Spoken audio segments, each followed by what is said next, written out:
All right, a Thursday edition of The Zone right here on Sports Radio 810 WHB. Jason Anderson with you. The Drake. We head up until 2 o'clock. The next 4 hours, we've got you. A lot of stuff to get into. We have got a jam-packed show today, oddly enough. We will talk with Kent Swanson coming up at noon. Typically at 11 o'clock, we talk with our boys from KC Sports Network and the KC Laboratory Podcast. But today we'll talk with him at noon because coming up at 11 o'clock, we've got the Chiefs press conferences. Andy Reid, Creed Humphrey, Kareem Hunt, Leo Chenal. We'll hear from all of them coming up around 11 o'clock or whenever they get to the podium. Typically, it's been around 10:45, 10:50. Tuesday was a little bit earlier, but as the days go on, maybe the practices get a little bit longer as well as they ramp up a little bit. And Andy Reid does a little bit of the ramping up as well. Tuesday, an easier practice, shorter practice, and we'll see what happens today. 913-912-4810. We got Sports or Leisure coming up in the 1 o'clock hour, 913-912-4810. Text line to join us to be a part of the show, part of the conversation. Let's start off with the Kansas City Royals because I don't think if we don't talk Royals here in the first segment, I don't think we'll talk Royals today at all because we've got so many different things to discuss with the Chiefs and topics and heading up to St. Joe to hear from the Chiefs and then Kent Swanson and then the last hour being Sports or Leisure. So I was thinking about this yesterday as I'm watching the game and watching the Royals win. And while I have been on record and will continue to be on record that I think the Royals should sell, I hope the Royals sell. I am not rooting for the Royals to lose these games, no matter what. I find myself in the middle of the games rooting hard and, being excited when Vinny connects with one or two like yesterday. Salvi staying lava hot, as Rex Hudler calls him. Bobby Witt last year was magma hot. And we found out there was a big difference between those two. There really is a difference. But right now, Salvi playing the way that he's playing, and Lugo going out there, and he did not have his good stuff. Like, that was not pinpoint Lugo spotting everything that he typically can spot and the control that's there. He didn't have his good stuff yesterday against the Cubs. And it was somewhat frustrating at the beginning of the game because I'm like, man, if this is an audition for the Cubs and if this is the last start for Lugo before he gets traded, I hate for him to be out there and just not have his feel for the different pitches. But to me, I thought that was actually a better audition than, it would have been if it was just this guy is on fire and he is placing everything exactly where he wants it. The reason being is he didn't have his good stuff. The Cubs are a really good offensive lineup. And he gave up 6 base runners in 6 innings. Struck out 6, gave up only 2 earned runs. And those 2 earned runs coming in the first 3 innings.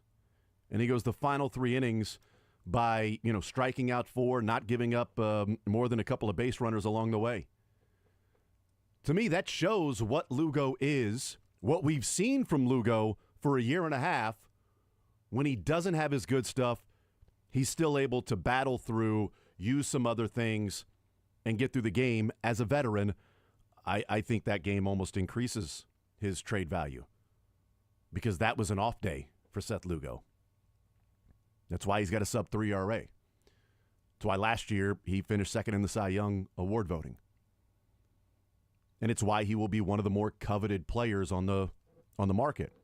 So, yeah, do I want the Royals to sell? Yeah, I do. Am I rooting for them to lose these games so that then they will be forced to sell? No, not at all. Not at all. I think there's an examination of what's best for the bigger picture of the organization. And I was thinking about it as I'm watching the game, and I'm like, man, when the Royals are playing like this, it's so much fun. I remember back to 14 and 15, and I was in a different city, but MLB Extra Innings and watching as many games as I could and getting wrapped up in that team, and then coming to the World Series Game 2 in 2014 with Ace on the mound against the Giants and that win, and one of my best core memories of my life was that game with my brother and nephew there in the crowd in 2014, 11 years ago, watching the Royals win a World Series game in person. It's a core memory. Another core memory for me, and I'm hoping it's a core memory for Little Man, was last year in Game 4 against the Game 3. It was Game 3 against the Yankees. So the first home game there for the Royals in the playoffs since they had played against the Mets in the 2015 World Series. And so going to that game with Everett, and when Michael Massey laced the shot to right field that Juan Soto missed, what felt like explosion in the stadium and how crazy everybody went, and me hurting the top of his head with my front teeth because I was going down to grab him and he was jumping up and his head goes into my front teeth, and then our chairs are falling backwards because we got really better tickets than we should have got, and I said it that next day that I can't thank Chad Boger enough for that, being able to okay, well, yeah, we can help you out here. I'm like, come on, dude, really? But the chair goes falling, sitting there. Bluma was in the area as well, but my son and I just going crazy, and that's a core memory for me. I hope it's a core memory for him. We talk about it quite often of being at that game, and we sit down and we watch all these games together. Almost every night that I'm watching Royals, he's sitting down with me for an inning or two. He's 9, so he's not going to watch 9 innings. Okay, so he'll watch 3 or 4 innings, a couple innings. He'll get back on his iPad. He's making these. He makes sports videos for YouTube, and his YouTube channel continues to grow because he makes these highlight reels with music in the background. It's what he does. It's a 9-year-old. It's quite impressive, quite frankly. I watch him do some of the editing, and I'm like, dude, I do the radio stuff, and you're 9, and this is pretty awesome. So he'll do some of that, but we're watching the game. But the core memories along the way, how much are those being developed? I don't know, but we're enjoying ourselves when they're playing well, like yesterday. So I'm thinking about this as the Royals game wraps up, and they've got an off day today, and they've got these games remaining before it's, as they say, nut cutting time. Not sure why they would say that, but, sometimes you just got to cut them. Not sure. I need E5. Can you look up the origin of nut cutting time? Good luck on that Google search, by the way. But they've got these 6 games remaining before the trade deadline. 3 against Cleveland, 3 against Atlanta. Then an off day on next Thursday, July 31st. To figure out what the trades will be. And I wonder, what's more enjoyable for fans? Because this is where you can get into the sell, the buy, the bigger picture, the micro, the macro. Is it more enjoyable? Do you get more out of, as a baseball fan, the 162 of attempting to win the pennant and the day-to-day highs and lows, even if you finish 4 or 5 games out of the wild card? Or making the playoffs and being able to make a run through the playoffs? Because, again, like I said, the core memories that I have with the Chiefs and Royals, the Chiefs, it was the Steelers and Chiefs against, or the Chiefs playing the Steelers in the wild card round in 1993. So January of 94. They're trailing in the game. They're down by a touchdown. Keith Cash blocks a punt. It's right on our side of the field. The tickets we had were about the 5-yard line. And our side of the field, where we're at, Keith Cash blocks the punt, short field, 4th down, Joe Montana to Tim Barnett, touchdown, tying the game, going into overtime, kicking the field goal, winning the game. I mean, just the joy when Montana hits Barnett on 4th down. Just the excitement, right? That I'll remember forever. I remember the beer being spilled on me from people around me. I'm 13 years old, right? 13 years old, this beer being, I think that might have been the most beer I've ever consumed in my life. was in that game, just by sort of soaking through. So the beer everywhere, everybody's hugging, random people are hugging. I'm getting picked up by some guy that I have no idea who it is. Like, I'm hugging my dad, and then a guy on the other side, and he's picking me up because why not? You know, here's a 13-year-old kid. Let me just throw him in the air because everybody was pumped and excited. And I'll never forget that. And the 1993 season was fun. But honestly, I don't remember much of that. And that's where I get into the bigger picture here. What's better for the organization long term, to me, is selling. But not everybody's going to have that agreement. Not everybody's going to have that same feeling. There are going to be people that say, man, I know that you want to win a World Series. And those flags in 14 and 15 are out there forever, and we'll have those memories. They're not coming down. This ain't the NCAA. You're not taking banners down, okay? The Astros aren't taking anything down. So I know those are there. That's great. But, man, if just every year you had opportunities, I think I'd enjoy that more. So I think I'd enjoy more the rest of the season with Lugo, getting Lorenzen back and Reagan's back, and fighting for the wild card and keeping my attention that way, and going out to games while the Chiefs are doing their thing in training camp and preseason games, but still an eye and watching Royals games and having fun there with the chance of making the playoffs rather than selling off Lugo. Doesn't mean they can't make the playoffs and make a run, right? You don't want to have everything based on the anomaly, and the Tigers are the outlier here. So you don't want to be, well, you trade Lugo, you can do what the Tigers did. Okay, cool. Yeah, you could. You could do what the Tigers did. You know, just sneak into the playoffs in the NFL, and you could do what the Bengals did and go 3 games on the road and win playoff games. It's not ideal, though. It's not the strategy, is to get the 6th seed and make the Super Bowl. It's not typically what somebody does. But along the way, it's like I really like watching these games. And I was trying to think about it for myself as well. Like, do I want the Royals to sell? Yeah, because of the longer term, the bigger picture. But if they don't, I don't want this trade deadline to come and go, and if they don't trade Lugo, being viewed as what a disaster. J.J. Picollo has lost the plot. And it's Dayton 2.0, right? All of these different things we could say about JJ.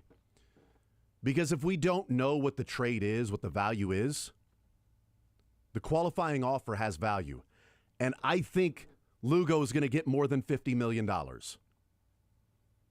And the reason more than $50 million is crucial, because to get that high-end, right after the first round draft pick for losing a player that you give a qualifying offer to, they have to get more than $50 million in the contract.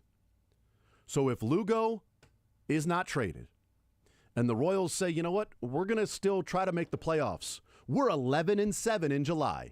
We're going to try to make this run. We're not trading Lugo. But also, we're going to give him a qualifying offer. We're not going to trade him. We're going to give him a qualifying offer, the 1 year, $22-something million. He ain't going to sign it. We want to be competitive in keeping him here in Kansas City. And if he doesn't sign in Kansas City, we know Nathan Eovaldi's contract is kind of where it's going to start. So it's going to be $75 million. So without a PPI this year in 25 for the 2026 season, unless it's Drake Baldwin or Cam Smith, then the first pick after the first round, in theory, would go to the Royals. The same way it did this year for Bobby Witt when they got Josh Hammond. So if you're looking at a scout scale, like a 45 value,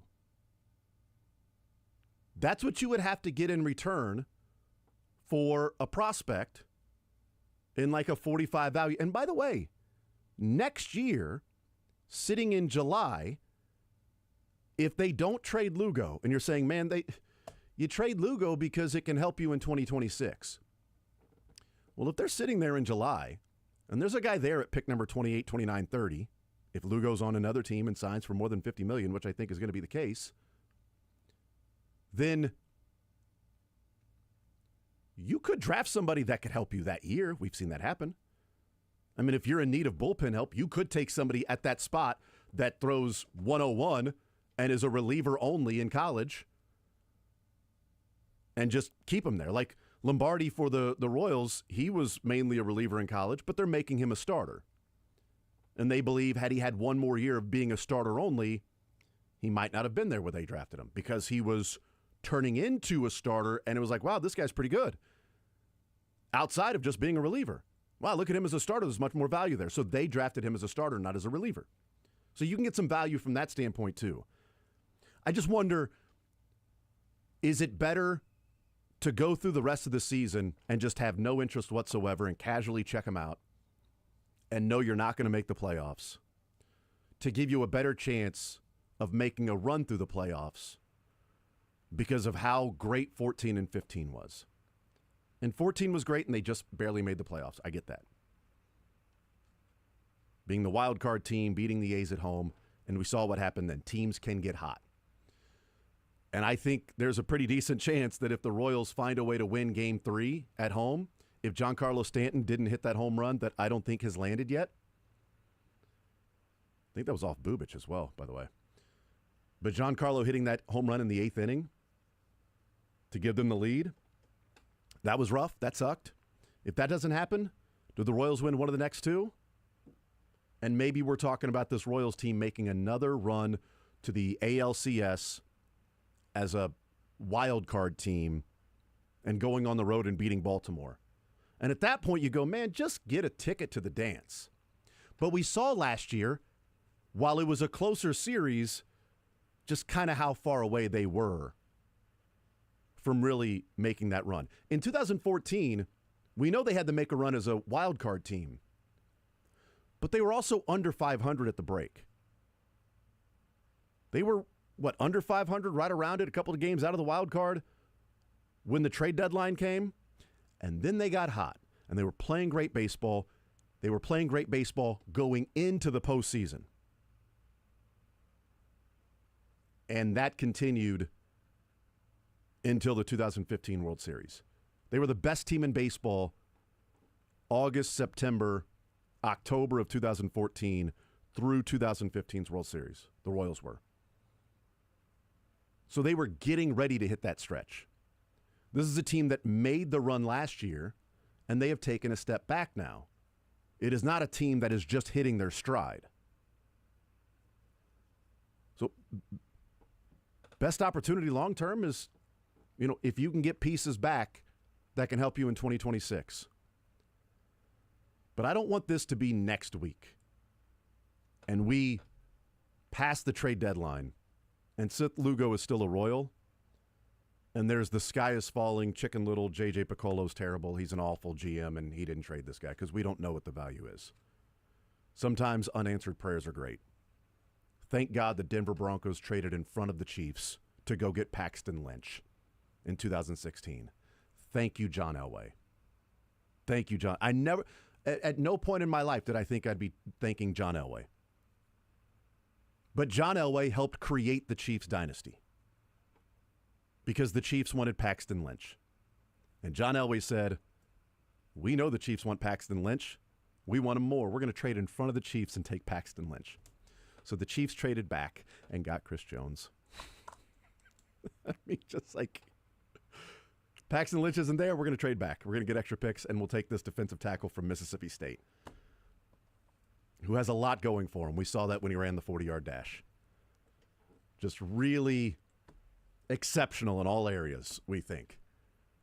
They could have Paxton Lynch, no Patrick Mahomes, and no Chris Jones. Unanswered prayers. Thank God Zach Greinke said, I don't want to go to the Nationals. I don't want to be a Washington National. I don't want to go to D.C. I don't want to play there. Because Dayton Moore traded Zach Greinke to the Washington Nationals. But Zach Greinke said, I don't want to go there. And Dayton Moore said, Zach, I respect you. We'll try to find a different place. Do you like Milwaukee? And thank God Zach Greinke said, yeah, I'll go to Milwaukee. Because they got Kane and Escobar for it. So you never know what's going to happen along the way, and it might be the best thing if they don't trade Seth Lugo. It might be the best thing if they do. We'll find out. So many things have to happen along the way. But at least at this point, I feel like they have some foundational pieces that we saw them make a run last year with Bobby Witt, with Vinny, with hopefully Jack, Maybe, maybe not Michael. We'll find out.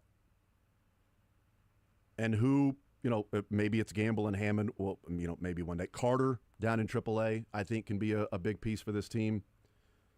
Cole Reagans, Chris Bubich maybe as well. Urseg getting back to being what Urseg was last year. They've got some pieces that you can build around overall. Now they need to fill in the blanks. And maybe that's Lugo, maybe it's not. But I had fun watching him yesterday, and I'm going to have fun watching him the rest of the way, whether they trade Lugo or not. I just don't think we're going to see that postseason run this year. And I'm hoping next Thursday, whatever happens, is putting the Royals in a better chance for making that run in 2026. So maybe some more core memories will be created. We'll take a timeout. We'll come back. We'll continue rolling. On the other side of the break, I think the Chiefs are actually telling us in these last 3 days, the Chiefs have told us, maybe it's obvious, but I think one specific way, the Chiefs have told us who is starting at left tackle against the Chargers in Brazil. It seems obvious because they're playing the guy there, but I've asked the question about, well, what if Jawan Taylor this, what if Jawan Taylor that was healthy? But I'll explain why I don't think that now matters, that the Chiefs have made their decision already.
All right, we'll continue right here on Sports Radio 810 WHB. We'll get into what I was talking about with the Kansas City Chiefs in training camp and what we've seen from them, what they're telling Chiefs fans and analysts as well. But we do have some breaking news. Breaking news in Columbia, Missouri, and that is the Missouri Tigers and athletic director Laird Veach have announced today that Eli Drinkwitz has signed a contract extension. He is now signed through the 2029 football season, so 5 more years, including this year, for Eli Drinkwitz, back-to-back double-digit win seasons for the Missouri Tigers, and a what feels like continual upgrade in talent level, killing it in the transfer portal as well, not just replacing players, but in some points upgrading said spots. And we'll see what happens this upcoming season. Curious to what the numbers are going to be. It says that there's an increase in salary and salary pool for his assistant coaches, strength and conditioning staff, and football support personnel. And that is of interest, and I think that's important because in today's college football, if you have good assistant coaches, one, you want to retain them, and you got to pay them. Because it's a little more difficult now when you're talking about the NIL, the transfer portal, all of this stuff, and revenue sharing, where we see, as Kansas State talked about, you got a coach that leaves college offensive coordinator to go be an offensive line coach in the NFL because they just want to coach football, not all of the other stuff that goes along. Well, if the NFL is going to pay him more, and other teams may pay your assistant coaches more, well, you need that enhanced salary pool for your assistant coaches. And it means if you lose somebody, you can go and pay a little bit more and you can attract the best coaches out there. I also want to know what the buyout would be for Eli Drinkwitz, not firing, but if Eli were to take a different job. Because that, to me, that's the university side protecting themselves. I understand why Eli Drinkwitz would sign a contract extension. He gets more money. Gets a salary pool for his assistant coaches, takes care of them. They're happy. Everybody's happier working together. Everybody gets more money. High tide lifts all boats. But what's the protection for the university? Did the buyout for Eli Drinkwitz go up to where if he were to take another job, now he's got to pay more money, or that university has to pay more money? Is he contractually connected to the Missouri Tigers because a team wouldn't feel like Eli was such a slam dunk hire that it would be worth paying whatever buyout it would take for Missouri? That's something that we'll see what that number is for Eli Drinkwitz and Missouri. But there's the breaking news. Eli Drinkwitz contract extension, and will be with the Missouri Tigers in his current contract through the 2029 season. So hopefully he will continue the trajectory of this team, even though they're picked 12th in the SEC this year. The SEC media poll predicted order of finish: Missouri only picked at a Vanderbilt, Arkansas, Kentucky, and Mississippi State. Picked 12th this year. They did not get a first-place vote. 11 teams in the SEC got first-place votes. 11 teams got somebody picked. 11 teams had one media member pick them to win the SEC, including Vanderbilt. Every year. Every year, man. Vandy's got one. Vandy had two. 2 people picked Vandy to win the SEC championship this year. So there you go. All right, 913-912-4810. What are the Chiefs telling us about the left tackle spot? And I'm going to talk to Kent Swanson about this coming up at noon. But I've asked the question. We don't know the answer to it because we'll never know. But what if Jawaan Taylor were healthy? Would Jalen Moore be starting at left tackle? Would it be Josh Simmons? We'll never know. How many licks does it take to get the center of a Tootsie Roll Tootsie Pop? 3. That's exactly right. 1, 2, 3. 3. Is Josh Simmons starting at left tackle if Jawaan Taylor is healthy? Nobody knows. But here's where I think the Chiefs are actually telling you what the answer would be. If there's a true competition at left tackle, if it is a true Josh Simmons versus Jalen Moore left tackle competition, and whoever wins that job will be the left tackle, whoever loses will be the backup, and Jawaan Taylor is your starting right tackle.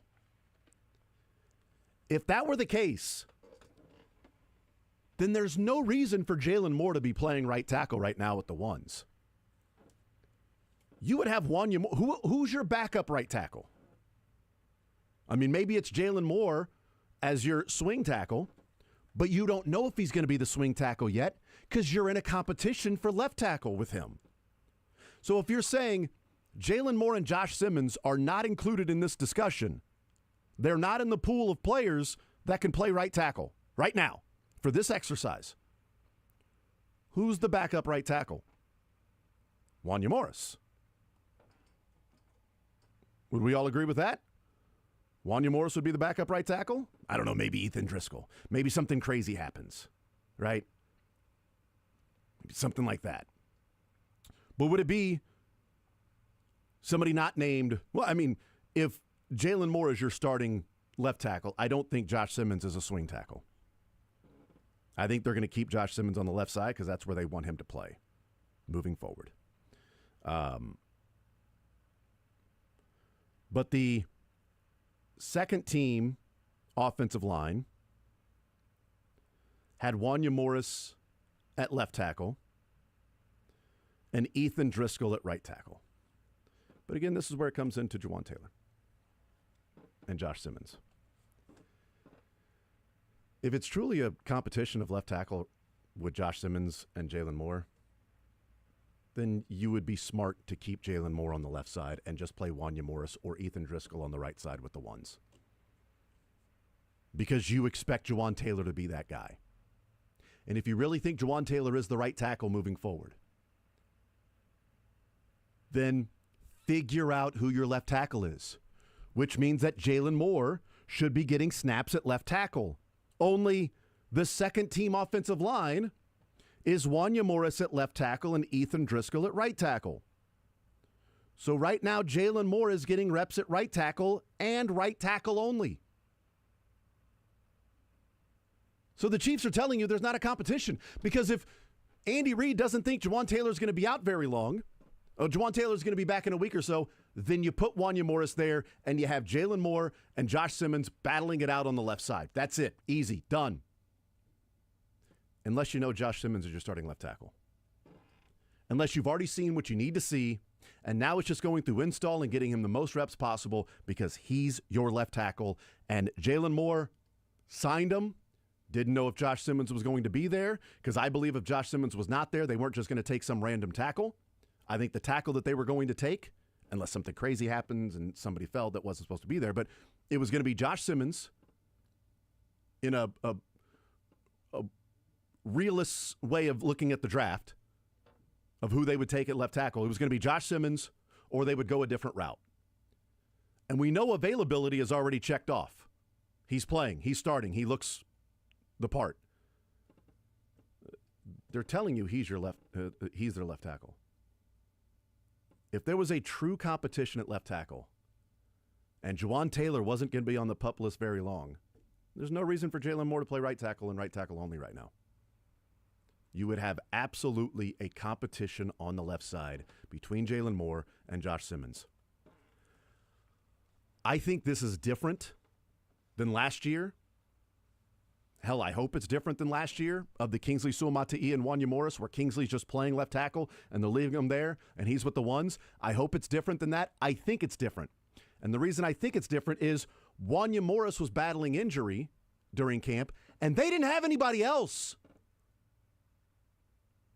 Old Mother Hubbard and Kingsley's the only one in the cupboard at that point. It was Jawaan Taylor at right tackle, Ethan Driscoll undrafted free agent, Wanya Morris injured, and Kingsley Suamata'i a second-round draft pick. Their hand was essentially forced at that time.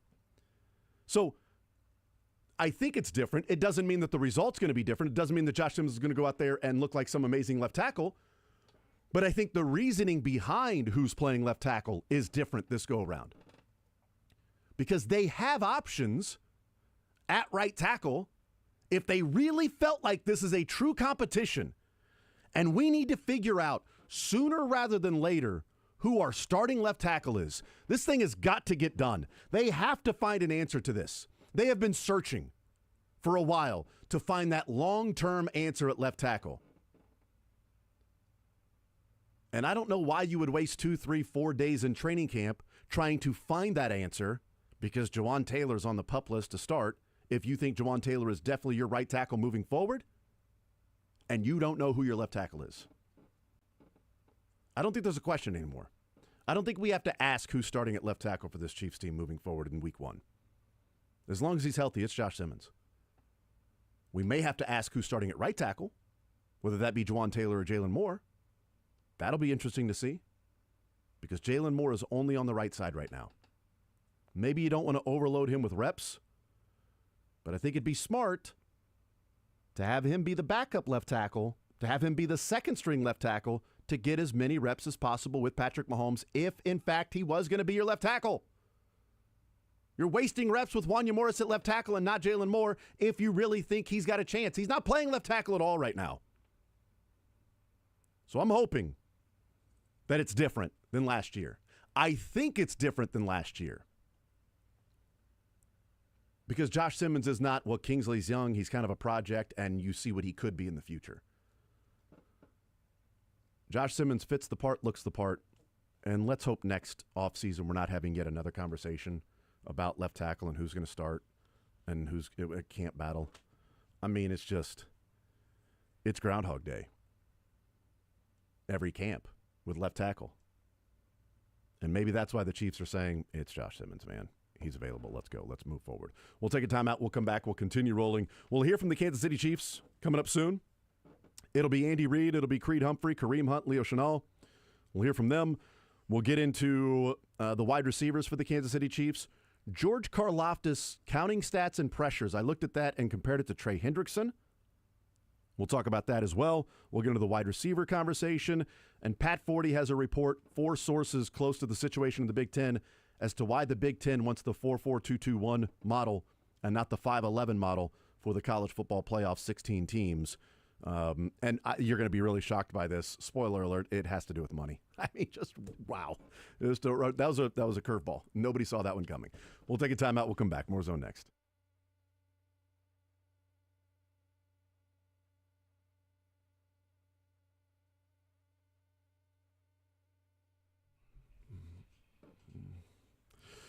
Clouds rolling in. We'll see how much rain we get over the next couple of days, and we'll see how bad the rain is and the wind and some of the storms that may accompany it. We'll find out. We know the storms have been pretty bad over the last week or so. Pyramid Roofing came out to check out our roof because, we woke up on Thursday after that huge storm last Wednesday night. We woke up Thursday, and there is a water stain in our bedroom on the ceiling. No bueno. Not good. So immediately call Pyramid Roofing. Hey, need you guys to come out. Need to inspect the roof. What's going on up there? Is this the only spot that has an issue or has potential issues moving forward? What's the case? What's going on? And what's it going to cost to fix that? Came out next day, right there. Checked it out, got the roof inspection, got the quote, know what we need and how to go about it. And Pyramid Roofing, great people to work with. It's locally owned and operated, commercial and residential. They'll take care of for you. And if you were smarter than me, you could have stayed ahead of the weather. We did not. I should have had them come out earlier before these storms started. We had them come out 2 years ago and fix the gutters. The roof was fine at that point, maybe some cosmetic things, but we were good. They said, you're good to go. Let's fix some gutters over here. We'll extend these gutters here. We'll widen these downspouts and these gutters. You're good to go. You're fine moving forward. Put the gutter guards on them as well. And now we actually have to have some repairs to the roof. So we've got some issues up there, at least in one particular spot.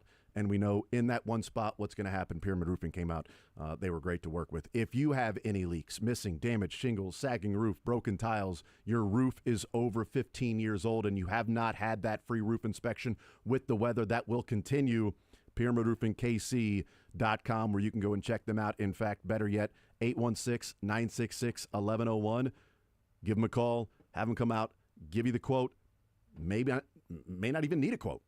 They go up there and see everything's good to go. Great, and we'll check back in a year or two from now. Give us a call, another free roof inspection, and if there's anything going on, we'll give you the quote with that. PyramidRoofingKC.com is where you can go. Again, 816-966-1101. Tell them you heard about it right here on Sports Radio 810 WHB. 816-966-1101 and PyramidRoofingKC.com.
All right, so sad news to pass along. They say these deaths with celebrities happen in threes. Well, we had Malcolm Jamal Warner. Ozzy passed away yesterday. And today we get the news that Hulk Hogan has passed away at 71 years old, the man who transformed the sport to what we know of it today, with it being a niche sort of entertainment audience to then worldwide, to all ages at that point, because of the Hulkamaniac. I mean, it's why I started watching.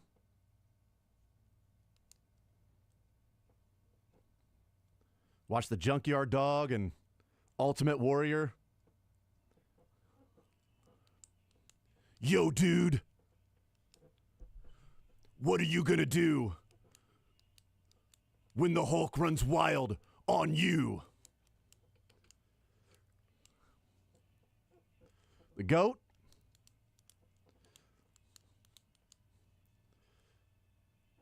I wonder what wrestling would be today without Hulk.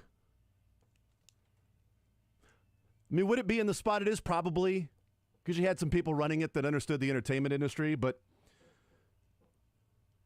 And then, of course, he got me to actually root for the heel when he turned heel and created the New World Order. Too sweet. The NWO. Could not believe that.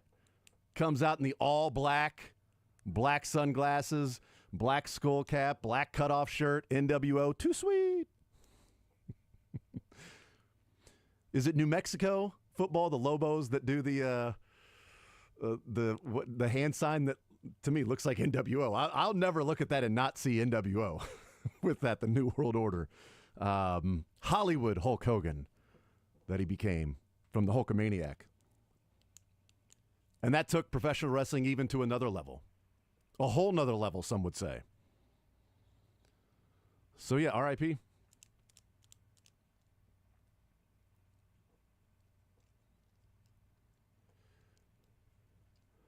We talked to The Miz 2 weeks ago. It's a guy who's helped continue to elevate. I mean, we see guys that are... Hulk Hogan helped people go from just wrestler to full-on entertainment star. The Rock to now being The Rock. He'd just be Dwayne Johnson if it wasn't for WWE and John Cena. These guys are Hollywood main attractions. We'll take a timeout. We'll come back. We'll hear from the main attraction in St. Joe, the Kansas City Chiefs, coming up next.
All right, we continue right here on Sports Radio 810 WHB. We will head up to St. Joe when we hear the Chiefs heading to the tent. Today we will hear from Andy Reid. We'll hear from Creed Humphrey, Kareem Hunt, and Leo Chenal. Hulk Hogan has passed away. One of the greatest wrestlers of all time. Stone Cold, Ric Flair, Hulk, The Rock, all in consideration. My dad always talks about a guy from the 50s named Gorgeous George. I don't know anything about Gorgeous George. Gorgeous. I've heard that name a lot, but did not really watch.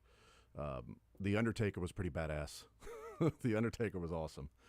But yeah, some of the greats. Hulk was my era. That's when I was watching wrestling and becoming a huge fan, was the Undertaker, Ultimate Warrior, Hulk, Bret Hart, Sting, Randy Savage, Shawn Michaels, Andre the Giant, in Rowdy, that sort of Roddy Piper. Oh yeah, Rowdy. Oh yeah, that was Hacksaw Jim Duggan. Hacksaw, yes, yeah. That was the era that I was loving wrestling. I grew out of love with it over the years. I don't watch it anymore. Part of me wishes I did, because I think my son would absolutely love it. Like, my son was pumped that I talked to The Miz in Tahoe. Like, there are a few times when I can interview somebody in Tahoe that I can text or show a picture to my son of who I interviewed where he would be impressed. Because a lot of the guys that are actors or Hall of Fame players, he's not familiar with. Oh, but when we were interviewing The Miz, I was sending him pictures. I'm like, yeah, take that, punk. That's right. Mick Foley. It's a good one from the text. Oh, yeah, Thunderlips. Thunderlips passes away. Yeah, the Hulkster. But yeah, that was the era. But I wish I was, because it seems really, really fun. And I will never, criticize. I know people, make fun of. I never understood why other sports fans would make fun of people that watched wrestling. It's like, it's fake. What? The reason I loved it is that you were combining two things that I really enjoyed. I love watching sports, and I like TV shows and movies. Turns out, this is a spoiler alert. I don't know if anybody knows this, but the TV shows and movies are fake. Yeah, those are done in, like, they do the camera work, they cut, they edit, they take multiple takes, they do it over and over again, and then they create the best for that, whether TV show through the season or movie. That's all fake too. So it's combining those things, the storylines that go along with it, the heel, the heroes, the face, the villains, the champions, and everything, and the feuds behind it. I think Hulk elevated it to a level that we had never seen before. And then I think Steve Austin took it even further and higher to the level it's at right now.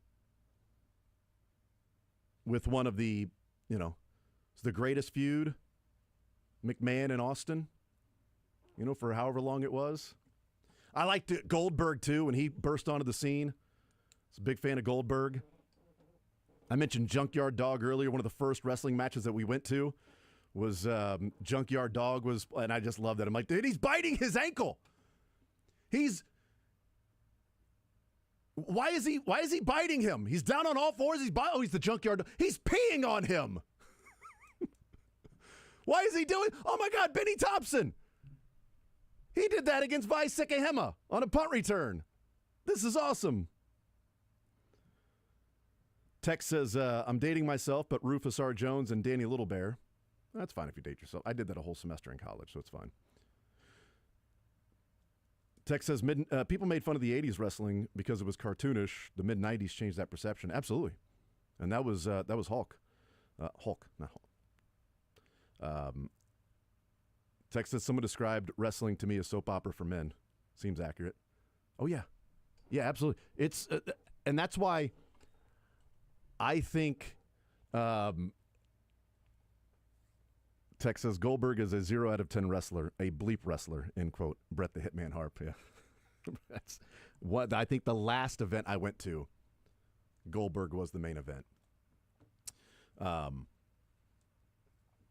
think that was the last one I went to. I think the first one I went to, I was just enamored by watching Junkyard Dog. And the last one I went to was Goldberg winning the final match, and that was down at Kemper that took place. So yeah, it's been a while, man. It's been a while, but I think it's absolutely soap opera for men, and I think it's why, as sports fans, I think it's why we really enjoy, as much as we like watching the games. But think of how much we talk about the Chiefs. The Chiefs played, 18, 19? They played 21 games last year. 21 games last year. 21 games is roughly 2.5 days worth of games that they played.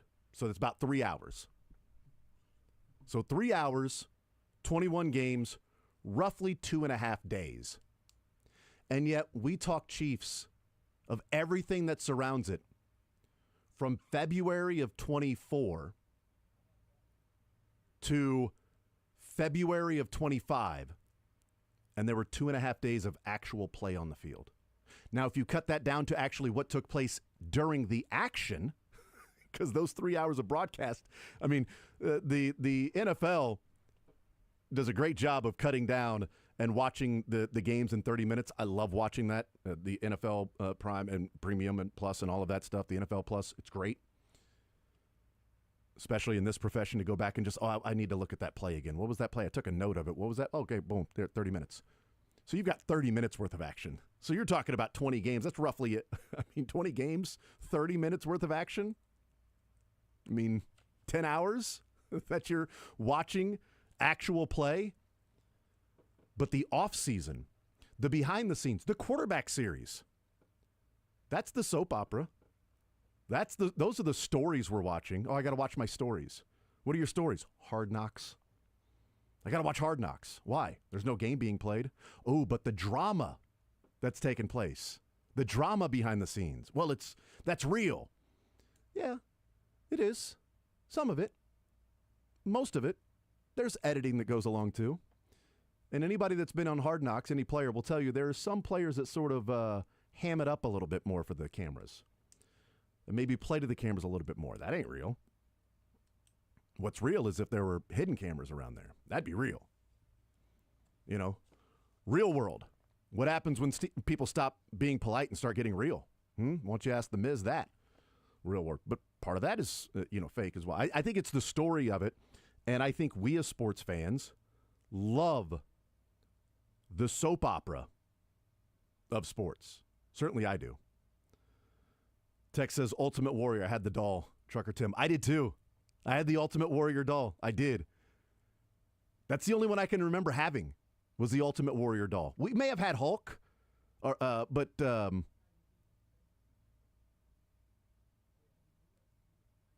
know that we had the Ultimate Warrior. I remember that very distinctly. Tex says, Jason, Goldberg's last match was a couple Saturdays ago. Just kidding. I knew what you meant. Yeah. It was my last time going, and it was the last match of that event. So it wasn't Goldberg's last event. Tex says, Stone Cold for life, NWO is for chumps. Hulk was a bad wrestler, an even worse person, but he had a great mustache, sorry Sterling, and somewhat of a personality. Hey. He transcended. Sterling also has somewhat of a personality. And he hasn't transcended wrestling. He didn't do that. No. Dude, the Ultimate Warrior doll, I forgot all about that, man. Forgot all about that. Tex says All-Star Wrestling originated in Kansas City, Kansas, Memorial Hall. Yeah. I remember hearing about that. But yeah, Hulk Hogan passes away today. And that's the three, right? It's Malcolm Jamal Warner and Ozzy and Hulk. It has to only be three, right? Nobody else is ever going to die again? No other celebrity can ever die again because those are the three. Now, if anybody else dies, then it would be four, and we can't have four. If anyone else dies, then two more have to. Oh, great point. Son of a gun. Boy, I hope nobody else can die then. We all become immortal starting right now. Starting now. Great. It's a Naked Gun. Freeze and nobody else gets hurt, and fires the gun and somebody falls. Starting now. Which, by the way, I think I'm excited to watch the Liam Neeson version of Naked Gun. He's enjoyable. I really like him for a lot of different reasons, but I think he's going to do a good job. All right, we're going to hear from Andy Reid very shortly. We think Andy Reid is heading into the tent right now, getting close at least in the tent to be talking to the media. Day number 3 of practice wrapped up, and Andy Reid, Creed Humphrey, Kareem Hunt, and Leo Chenal will all be at the podium here in just a little bit, and we'll hear from them. But Andy Reid coming up very soon. Big Red will be there in the podium, and we'll hear what he has to say. Talked on Tuesday, about 2.5, 3 minutes or so. Very quick. Talked about Josh Simmons and Travis Kelce and them being at camp and getting things rolling. But today was a longer practice. Today was your typical practice because, again, Tuesday we heard them talking. They started that press conference at like 10:35 because the practice got over. Today, a longer practice. Tomorrow, they're going to hit. Dude, tomorrow, they're putting on pads and they're going to hit. You're going to hear that. Here's Andy. Fulton, Taylor, Watson, everybody else is gone and has done a good job. Just a shout out to Tyron for a great career, Matthew. What a great career he had. The game will miss him, miss his energy. Definitely an energy giver, great leader. Hopefully he gets into coaching because he'd be a heck of a coach if he decides to go that way. He'd be tremendous. But we wish he and his family all the best going forward here. With that, it's been great to get out here, get these days in. We've had 3 really good days of work where we get 1s against 1s, 2s against 2s, 3s against 3s, so there's some competition there and some good solid work. It's a ramp-up period. We've got another day or 2 of this, and then we start right in with pads and on Sunday. So anyways, with that, time's yours. You mentioned Tyrann Mathieu to kick this off. What was your reaction when you heard that he was retiring? And secondly, what's his legacy in your opinion? Yeah, well, the legacy is great ball skills, great player, great guy. Always been a team captain everywhere he's been at, including here. He got a Super Bowl championship here, and he was a leader on defense. So I think he'll leave all that behind. But and that's not even talking about being. If he chose to do that throughout his career, he probably would have set all the records of punt returner. So he was tremendous at that. Anyway, I could go on and on about him. The Honey Badger. That'll be part of the legacy also. He would sit on the bench there and he'd make all kinds of funny noises. You know, not only did he have the blonde hair, but he'd be over there making all those noises. But what a great kid. Loved coaching him. Humphrey, I wonder if you could sum up what he's meant to you guys, and what do you think enables his success? Yeah, well, and he's still young, so he's a very good athlete, great balance, ex-wrestler, great balance and upper body strength. He's got lower body, one of the stronger guys on the team, and he's got a nice feel for the game. Plus, he's very intelligent. Yeah. Andy, what do you think of Tyquan Gordon so far? Yeah, I like what I've seen. He's working hard at it. He's made some big catches out here, working his routes, playing physical in his transition game there. So you just got to keep coming. Right? We're still young in this thing, so we got to keep bringing it here. How have Simmons and Moore looked so far at your tackle spots? Yeah, they've done some good things. They're getting better. They get better and better every day. So it's been good that way. Young guys working. So, looking forward to getting the pads. It's hard to evaluate them and doing this, but it's we'll see how they do with the pads on. Andy, early impressions of Jalen Royals too. Your rookie receiver, Jalen Royals. Yeah. Just early impressions of him. Yeah. So he looks like he's very smart because we're in our 3rd install here today, and we load him up with plays early, and he's been able to retain a lot of the things the newer stuff that we introduced to him before, and the new stuff we've introduced now. So That's a good sign. And then he's made some catches. You've seen it out here. He's made some catches, and does he have a long way to go? Yeah, well, he's got to keep working and work through all of this, and we'll see how it goes when everything's flying. Andy, what have your impressions been of Gardner Minshew so far, leading the second team? He's been around the league, a lot of different systems, and how he's adapted to your offense. Yeah, you can see that with Gardner. You can see that he's smart. He's got good accuracy, poise. I think it's great to have him here. We're pleased to have him here. And you kind of have a heads up because he's actually started in games, so you kind of know how he handles the pressure in that. So we liked what we saw on tape, and I've seen the same thing here. So he should be fine. Coach, you might have the best view of anybody because you're standing behind Patrick during practice. Are there still moments that you see him do something on a day like this and just be like, geez, where did that come from? Or are you just so focused on what's going on that it doesn't kick in sometimes? No, I tell the coaches this all the time. You never take that for granted. So appreciate every one of those throws he makes, because you don't get that very often in a career, and as a coach, and yeah, absolutely. There are times I go, whoa, that was pretty good right there now. So yeah. Coach Reed, after a heavy workload last year, what are you expecting out of Kareem Hunt this year? Yeah, he's had an off season. He kind of missed 2 off seasons there, and he had this off season. He worked hard. Now he's coming into training camp. He's in good shape, and I would expect good things. He'll be in there rotating and doing his thing, and he's just a good, solid football player. I love having him here. Curious what you thought of bringing Sewell to bring him aboard, and how valuable is it having a fourth tight end to choose for that? Yeah, so Brett gets the credit for that one. He loved him and loved what he saw, and so far the kid has done a nice job. Again, let's see how he does when things get going, but he's working in there. Looks like the quarterbacks trust him. They're throwing it to him, so it's positive. Yeah.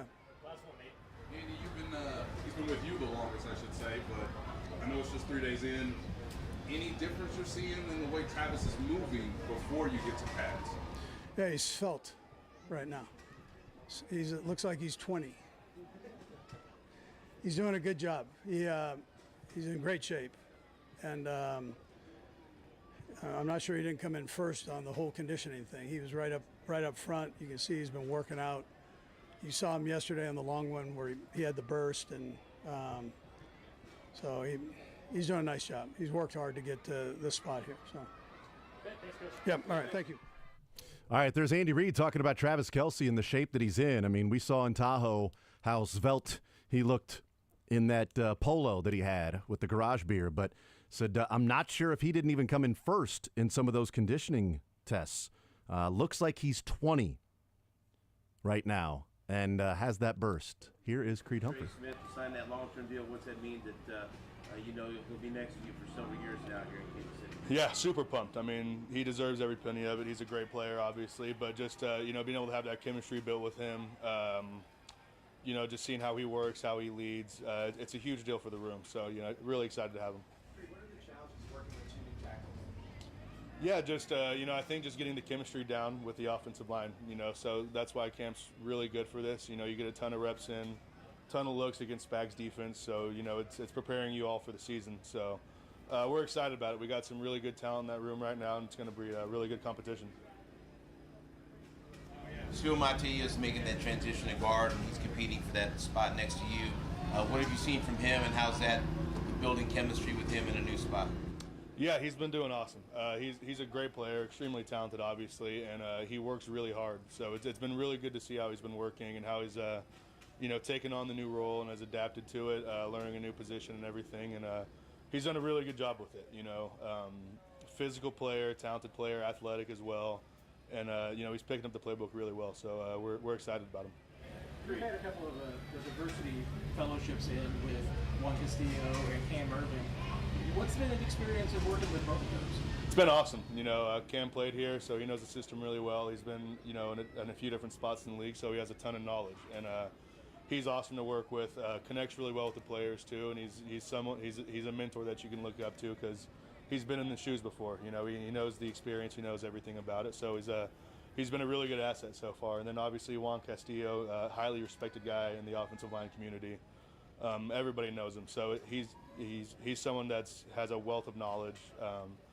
Just really smart, understands technique really well, and he loves working with guys. You know, he's been having a lot of fun being able to teach techniques and hang out with the guys and just kind of share his wisdom. So it's been really good to have both of them.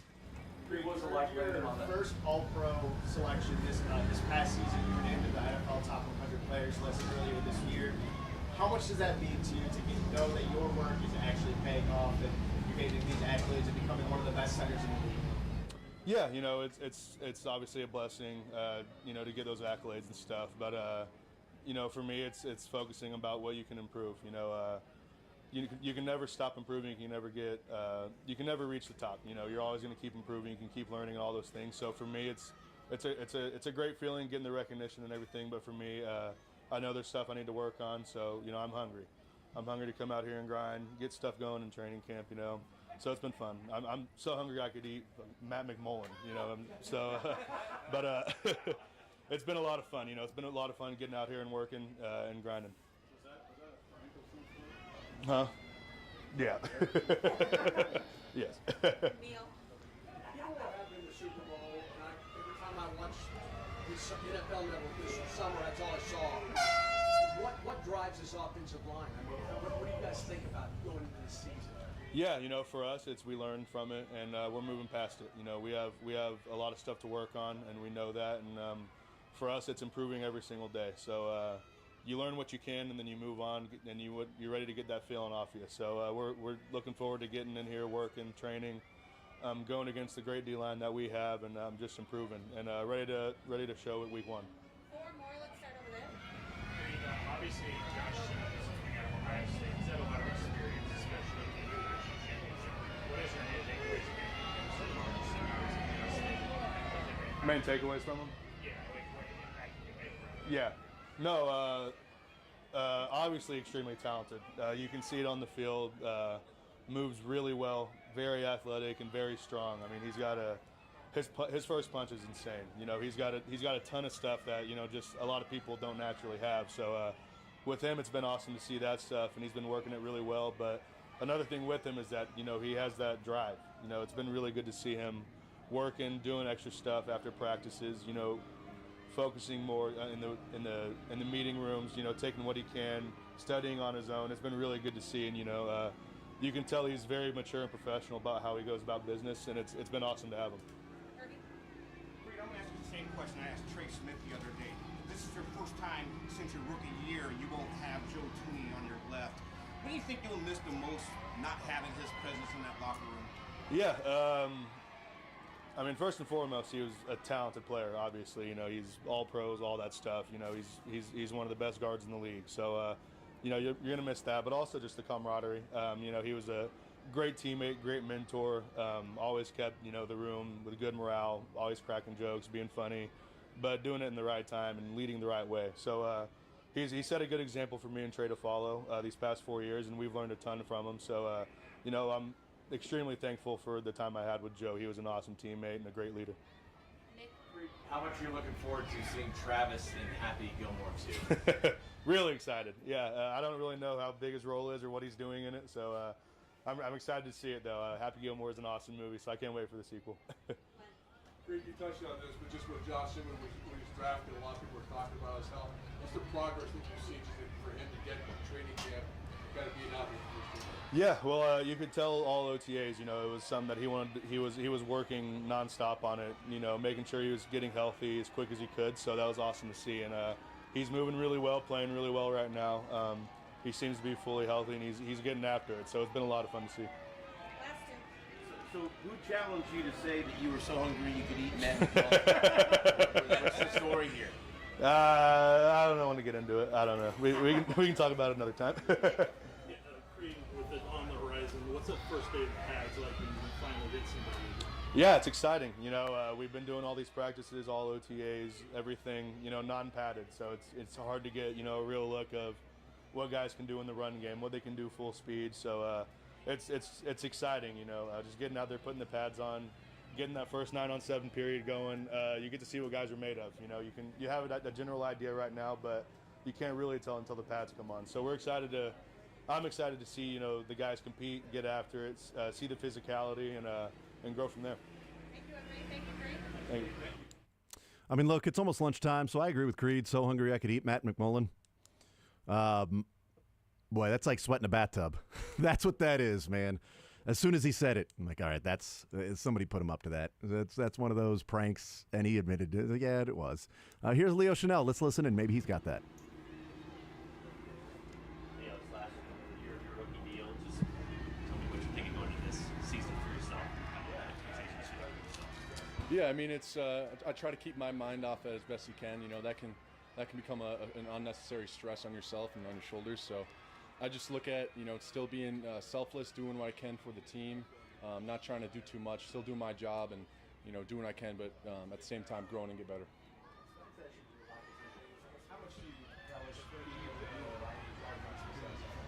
Yeah, I mean, with Spags, you got to pay the cheese tax, man. It's you got to work hard.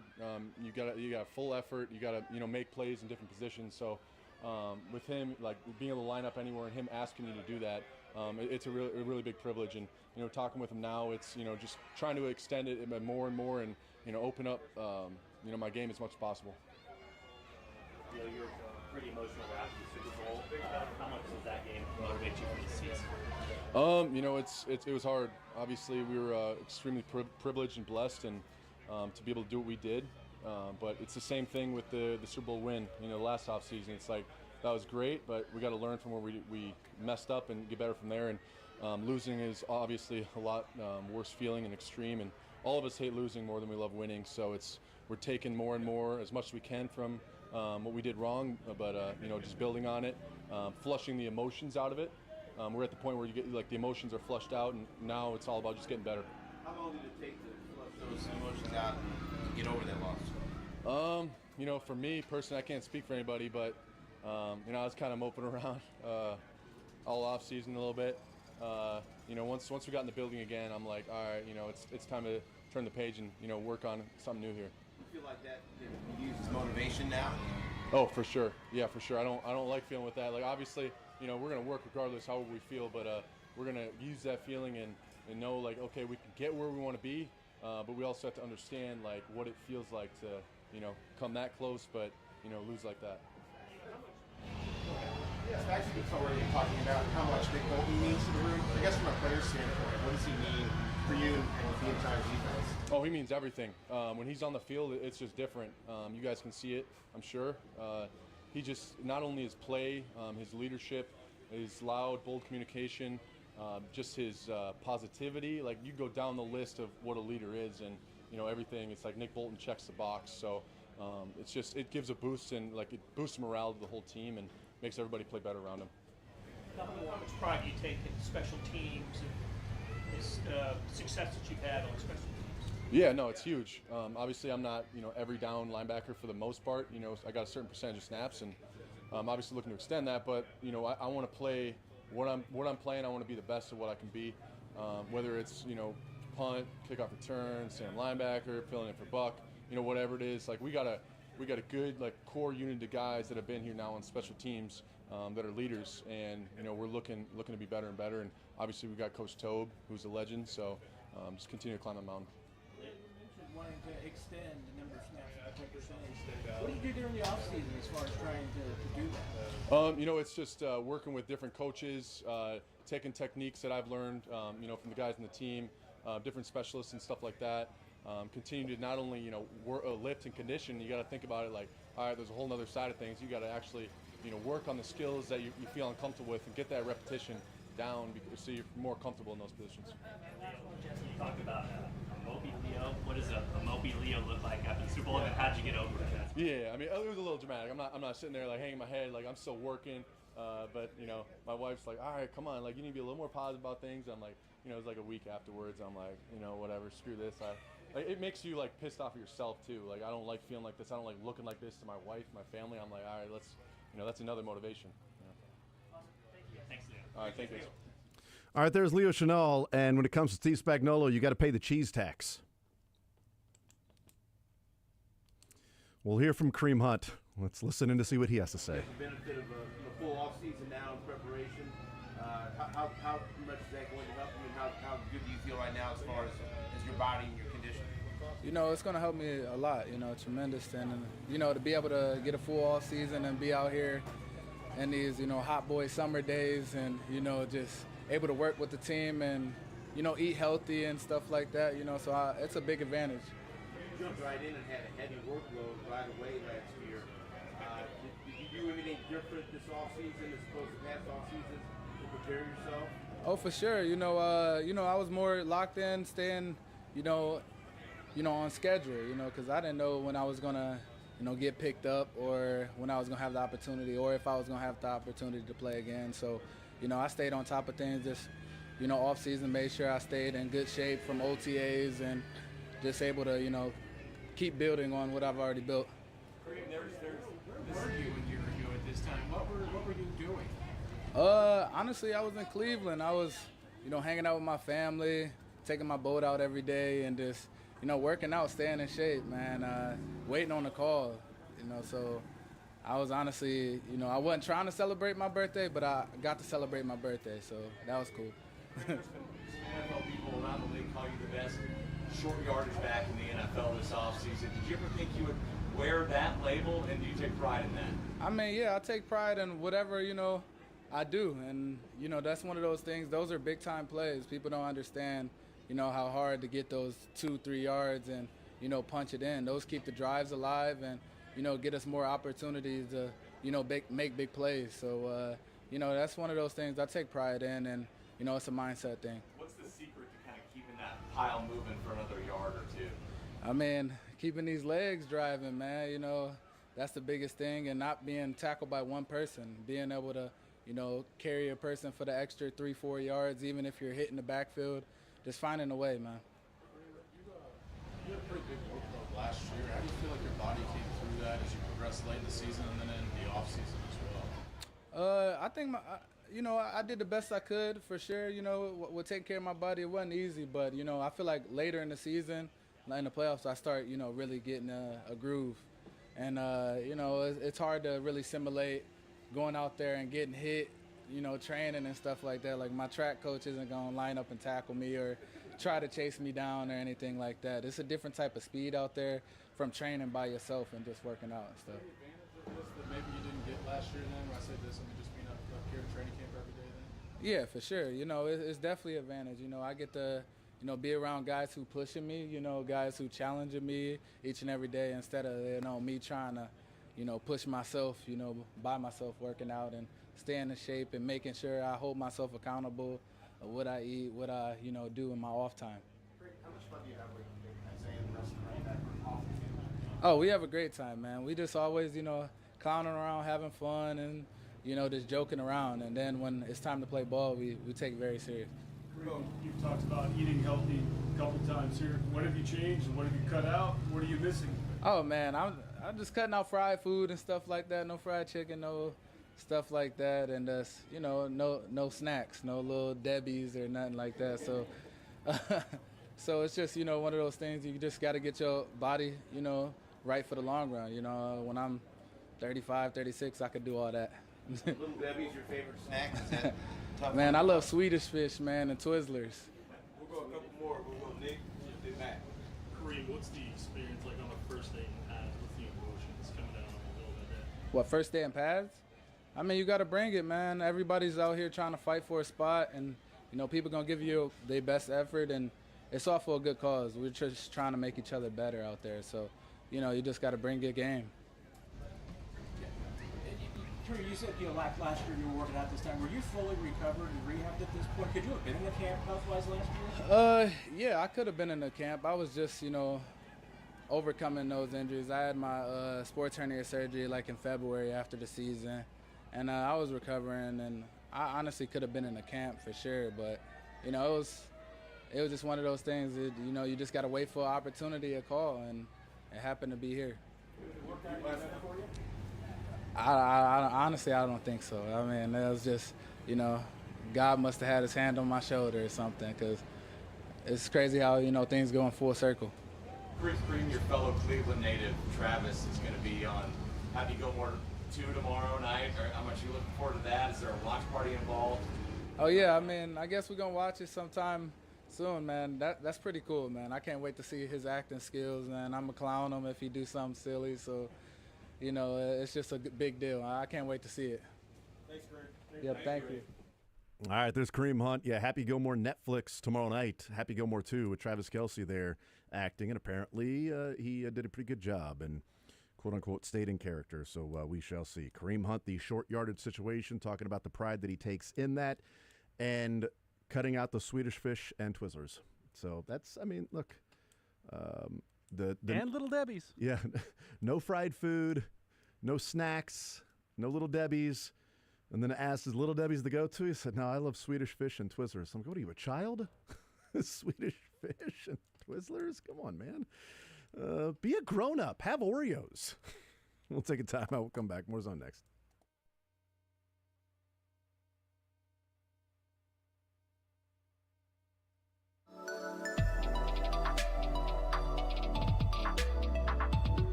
All right, we continue right here on Sports Radio 810 WHB. Jason Anderson with you, the Drake. We'll talk with Kent Swanson coming up at noon.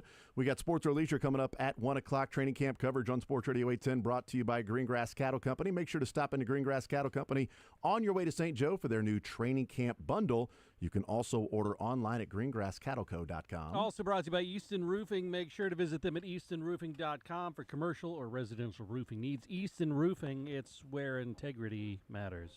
I thought pads were tomorrow, but Andy Reid confirmed that pads will come on Sunday. So they've got practice tomorrow, they're off on Saturday, and then pads on Sunday. So they will go through this ramp-up period. One more practice tomorrow. That might be an easier one. That might be a shorter one. Today was longer. Tuesday was a shorter one. Wednesday ramping up a little bit. Today was the longest practice they've had out of the three. Tomorrow might be dialing it back a little bit. Maybe, maybe not. I could see either way. I could see Andy dialing it back a little bit and then going into the off day, and then pads come on Sunday. I could also see Andy Reid having the same sort of max time out there like they did today because they have an off day on Saturday. But Andy Reid saying not tomorrow, but Sunday, the pads will come on. I thought maybe originally they were going to come on tomorrow and then the off day on Saturday to sort of recover from the first day in pads. But not the case. If you're heading up to training camp, Sunday, practice at 9:15, might be the day to go. Might be the day to go. It's there is a $6 admission fee for the tickets that day. It's also full team autographs. So they have autographs after every single practice, certain players. Today was quarterbacks, running backs, specialists. Yesterday, linebackers. Tomorrow's going to be the defensive backs. And then Sunday will be the full team autograph session that the full team will stay and sign autographs after, and they will have the pads on as well. So we'll see what happens with that, but it'll be on Sunday, Andy Reid talking about. And then a couple of other things that came from Andy Reid, that Travis Kelce is svelte right now. Looks like he's 20. Said, I'm not sure that he didn't come in first place in the conditioning, that he's in great shape, and you can see that he's been working out hard in the offseason. And then he said there was a play down the middle where they threw the ball and he had a burst on a deep pass to go and get it. He looks different. He looked different in Tahoe than he did a year ago. He looks different. And then I think we had 3 different players try to have a saying and a phrase dropped in. They clearly picked up on Creed Humphreys, because that might have been a little too specific. He was talking about training camp and trying to be the best you can be and staying at the top of your game, and you've always got to continue to fight and stay hungry. And he said, I'm so hungry I could eat Matt McMullen. And everybody chuckled and laughed and was like, was that one of those where you got to? Yeah, it was. All right, who put you up to that? Not going to say. Not right now. And then Leo Chanel was asked about Steve Spagnuolo, and he said, when it comes to Spags, you got to put in the work. You got to pay that cheese tax. Now, he continued to talk about other things and then elaborated on playing for Steve Spagnuolo. It wasn't ending like Creed Humphrey ended his statement and his answer by saying, I'm so hungry I could eat Matt McMullen, and then a pause. Pretty smooth. Yeah. Leo Chanel, well, you're playing for Spags, man, you got to do all these different things. You got to do this. You got to be ready. You got to pay the cheese tax. And, when you're out there playing, just keep going. And then Kareem Hunt was asked about what it was like to be in training camp as opposed to training on his own last year at this time. And he said, it's just good to be back with everybody here in St. Joe and the training camp and these hot boy summer days. And all right, I think the hot boy summer days was his. It's my guess. We had cheese tax Hot boy summer days, and so hungry I could eat Matt McMullen. My guess is the actual phrase was hot boy summer, and he found a way to even That's a good call. Obfuscate it even more by saying It's a great point. Days. If that's the case, well done by Kareem Hunt. That's finding an avenue. He does that with short yardage situations. He gets more out of what's there in the short yardage. So maybe it's the same thing with the hot boy summer. We've had the hot girl summer. Now you get the hot boy summer. And being at training camp in St. Joe with everybody, just getting back into these hot boy summer days. He just kept those legs churning.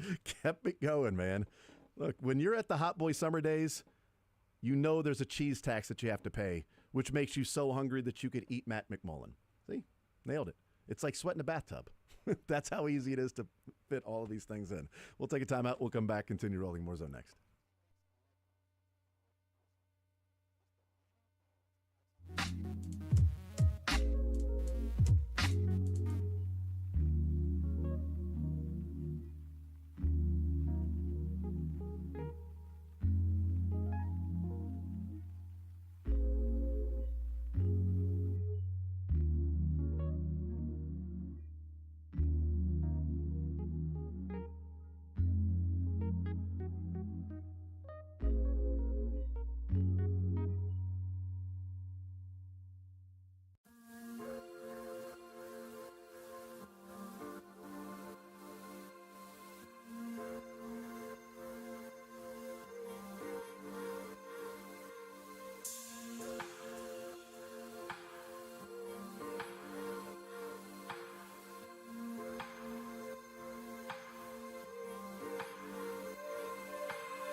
All right, we'll continue right here on Sports Radio 810 WHB. Jason Anderson with you, the Drake. We'll talk with Kent Swanson coming up at noon.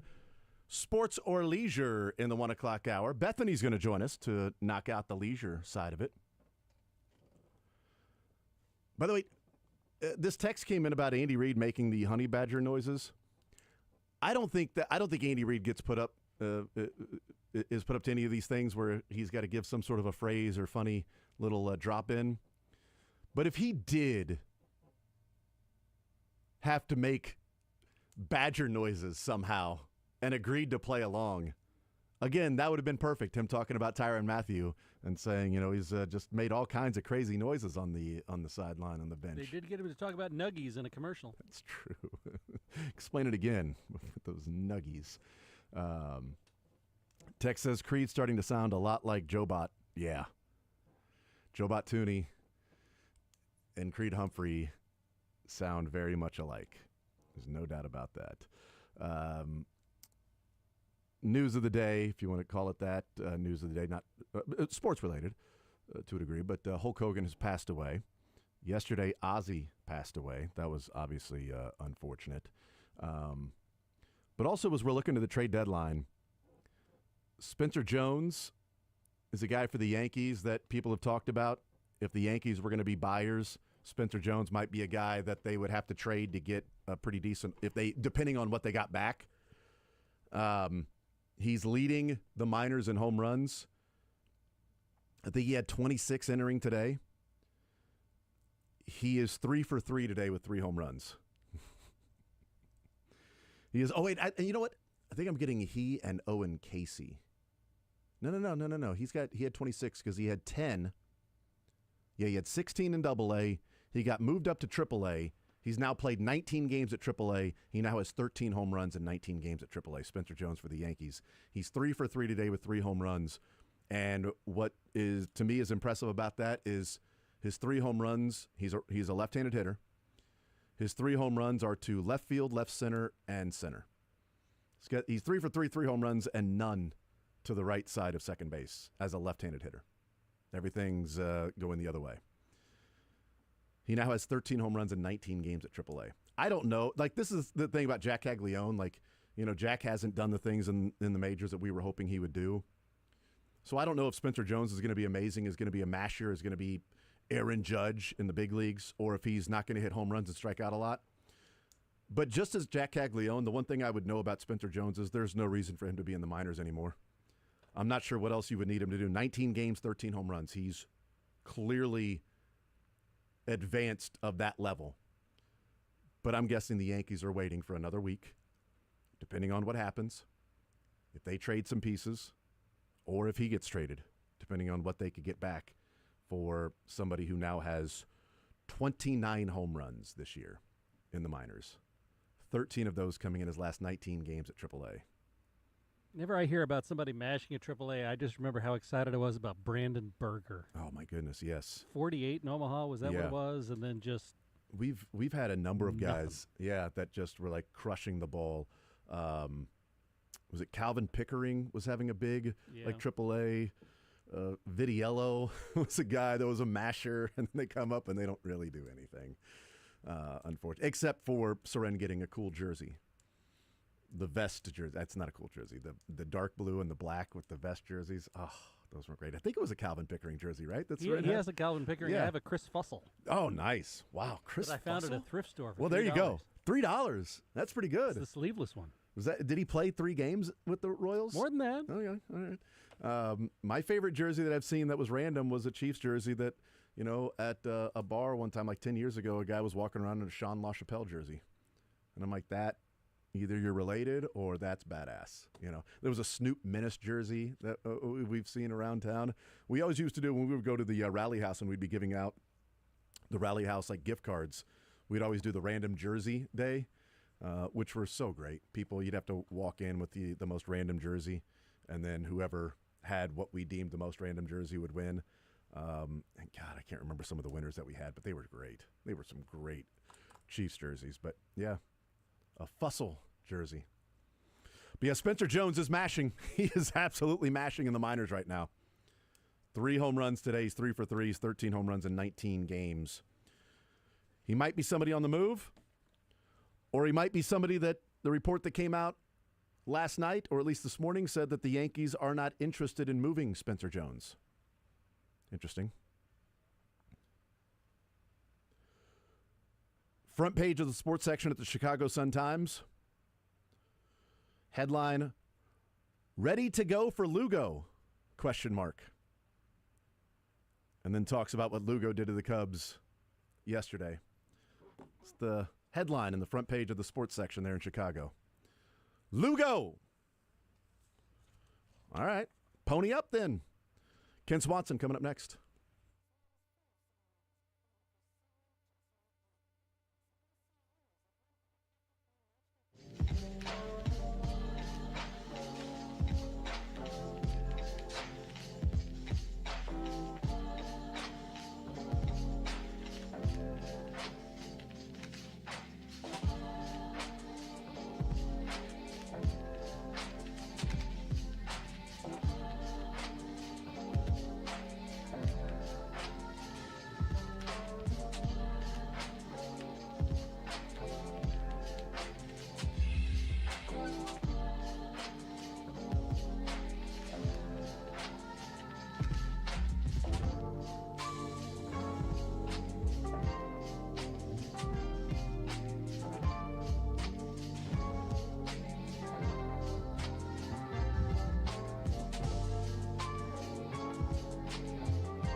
All right, we'll continue right here on Sports Radio 810 WHB. Jason Anderson with you, the Drake. We head up until 2 o'clock. We got some sports or leisure coming up later on. Right now, let's talk to the man from KC Sports Network, the KC Laboratory Podcast, Kent Swanson, joining us here in the zone. Kent, what's up, brother? How are you, sir? Oh, I'm tremendous, Jason. I'm actually driving with the family right now towards Branson. I think I've done this with you before, where I'm heading for vacation, but talking a little Chiefs on the way out. Nice. 2 weeks ago, we had you on, and I was in Tahoe, and we had mentioned that last year we had you on when I was in Tahoe as well. So I feel like we should make sure that next year when I'm in Tahoe, we talk with you, and then when you're on your trip to Branson, I can be a part of the trip by having you on the show. I think that's great. We're just creatures of habit here, man. And just like the Chiefs there at training camp, 100%. You're a creature of habit, and we're sticking with the rituals here. Look, man, we're hitting the spots in the calendar along the way that help us get closer to the football season. We got the draft, we got minicamp, OTAs, Tahoe, Branson, first preseason game. We're just knocking them off, ticking them off as we go along. Yeah, and and every step closer to what we ultimately want to do, which is watch Chiefs football. Oh, shoot! I forgot about one of the steps along the way too. Talk left tackle. We got to we got to bring that up. I mean, come on. How do we know it's Chiefs football season and training camp if we're not discussing the left tackle? I mean, that's what it's been the last few years, right? I mean it's crazy. All they've done is win 2 or 3 Super Bowls and almost win a third. But we still got a big issue to discuss with that left tackle spot every year. Okay, the so revolving door. No doubt. This is totally being able to project in the future, but I think it also kind of gets a temperature of where we're at right now. Currently on July 24th, and 3 days of training camp practice under the belt of this team and the rookies. But let's project in the future, Kent, and we'll talk a little left tackle to start, and then I want to get into George Karlaftis and some wide receivers and things like that. But if Patrick Mahomes, well, I mean, not even if, it's going to happen. So we know that there's been a different left tackle every single year in the Super Bowl for Patrick Mahomes. Will there be the same left tackle the next 2 times he goes to the Super Bowl?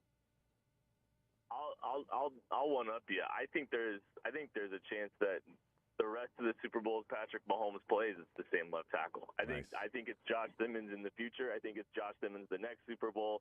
And I think there's a chance that Josh Simmons is the left tackle for the Kansas City Chiefs for the next 10 years. That's the kind of talent this guy has. He seems to be ahead of schedule. They seem to be giving him early on every opportunity to get out there and be that guy. I think the Chiefs might have solved that left tackle position. I really do think there's a very good chance that is happening. It's a huge development for him starting at left tackle, and look, we don't know if Jawan Taylor were healthy, if Josh Simmons would be starting at left tackle, or would it be Jalen Moore with the ones, whatever. We know what it is right now, and with him going out there and playing with the ones, to me, I had mentioned this yesterday, and really 2 days ago, I guess, when we saw their first practice, and it was Josh Simmons at left tackle.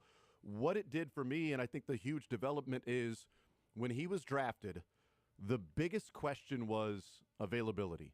Nobody really questioned how good he could be if he got back to level of play, not just return to play, but return to level of play. We knew his ability, but what about availability? That seemed to be the biggest box to check.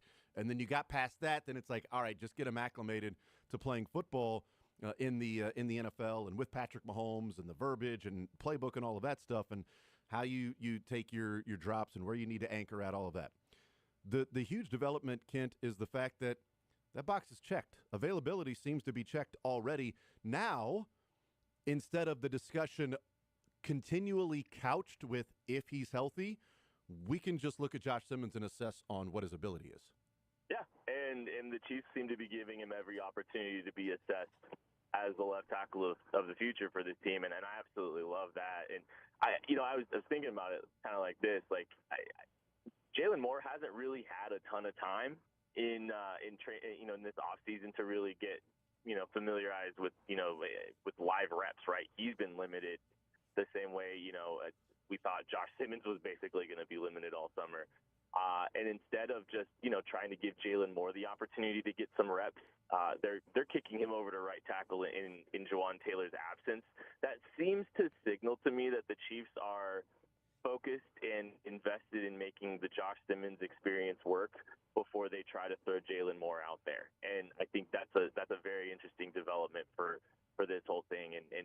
now we just get to look back, assess him for the course of the off season or the preseason, and hope that what we see is enough to give him that opportunity to be the left tackle for this team. I think it's a really good point that if Andy Reid and what the read, no pun intended, on Jawaan Taylor is that he won't be out long on the PUP list.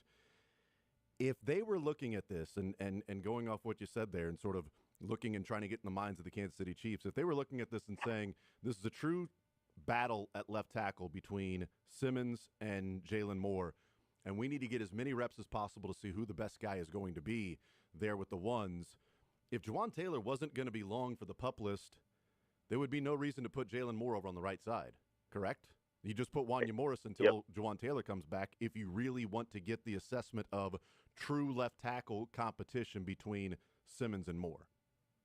That's what I think is happening. I really think, I'm not saying that this isn't a competition or it couldn't be a competition if Josh Simmons, does show some struggles, but I don't feel like you would reshuffle, especially, look at the context of last season. We saw how difficult this team has had trying to find a left tackle, and here we are, them just essentially just kind of leaning in to say, you know what, we've invested heavily with two players. We set out to make sure that we didn't have a left tackle problem when we signed Jalen Moore in free agency. We ensured that we didn't have a left tackle problem.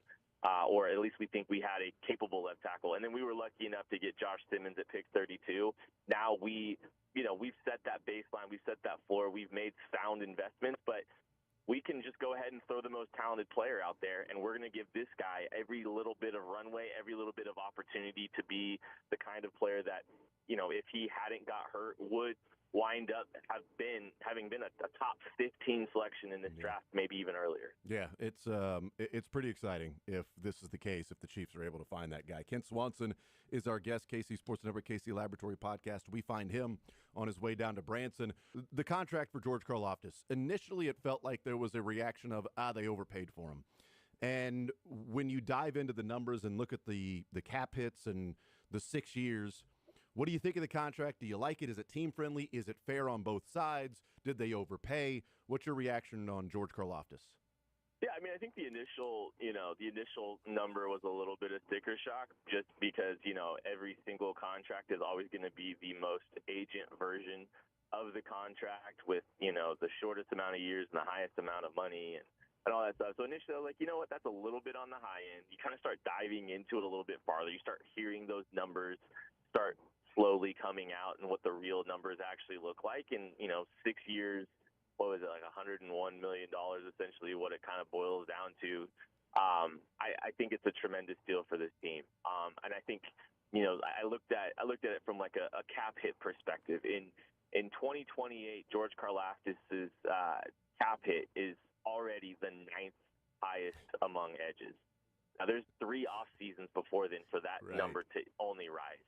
So by the time that we get to, the meat of this contract, when it starts getting a little bit more expensive, we're going to be looking at George Karlaftis as one of the 15 or 20 highest paid defensive ends. And, I think, for a team that, is going to have a hard time finding high-end traits at the edge rusher position because it's just so hard to get those kind of players, down in the 30s where this team is picking, and the ones that hit free agency may not be ideal scheme fits and are going to have the flaws of their own, right? Like you're talking about you'd probably have to get a Josh Sweat, or somebody of that kind of tier that maybe can't play 85% of the snaps. So like the Chiefs just getting a guy that's an ideal fit, an ideal culture fit, plays a lot of snaps for this team.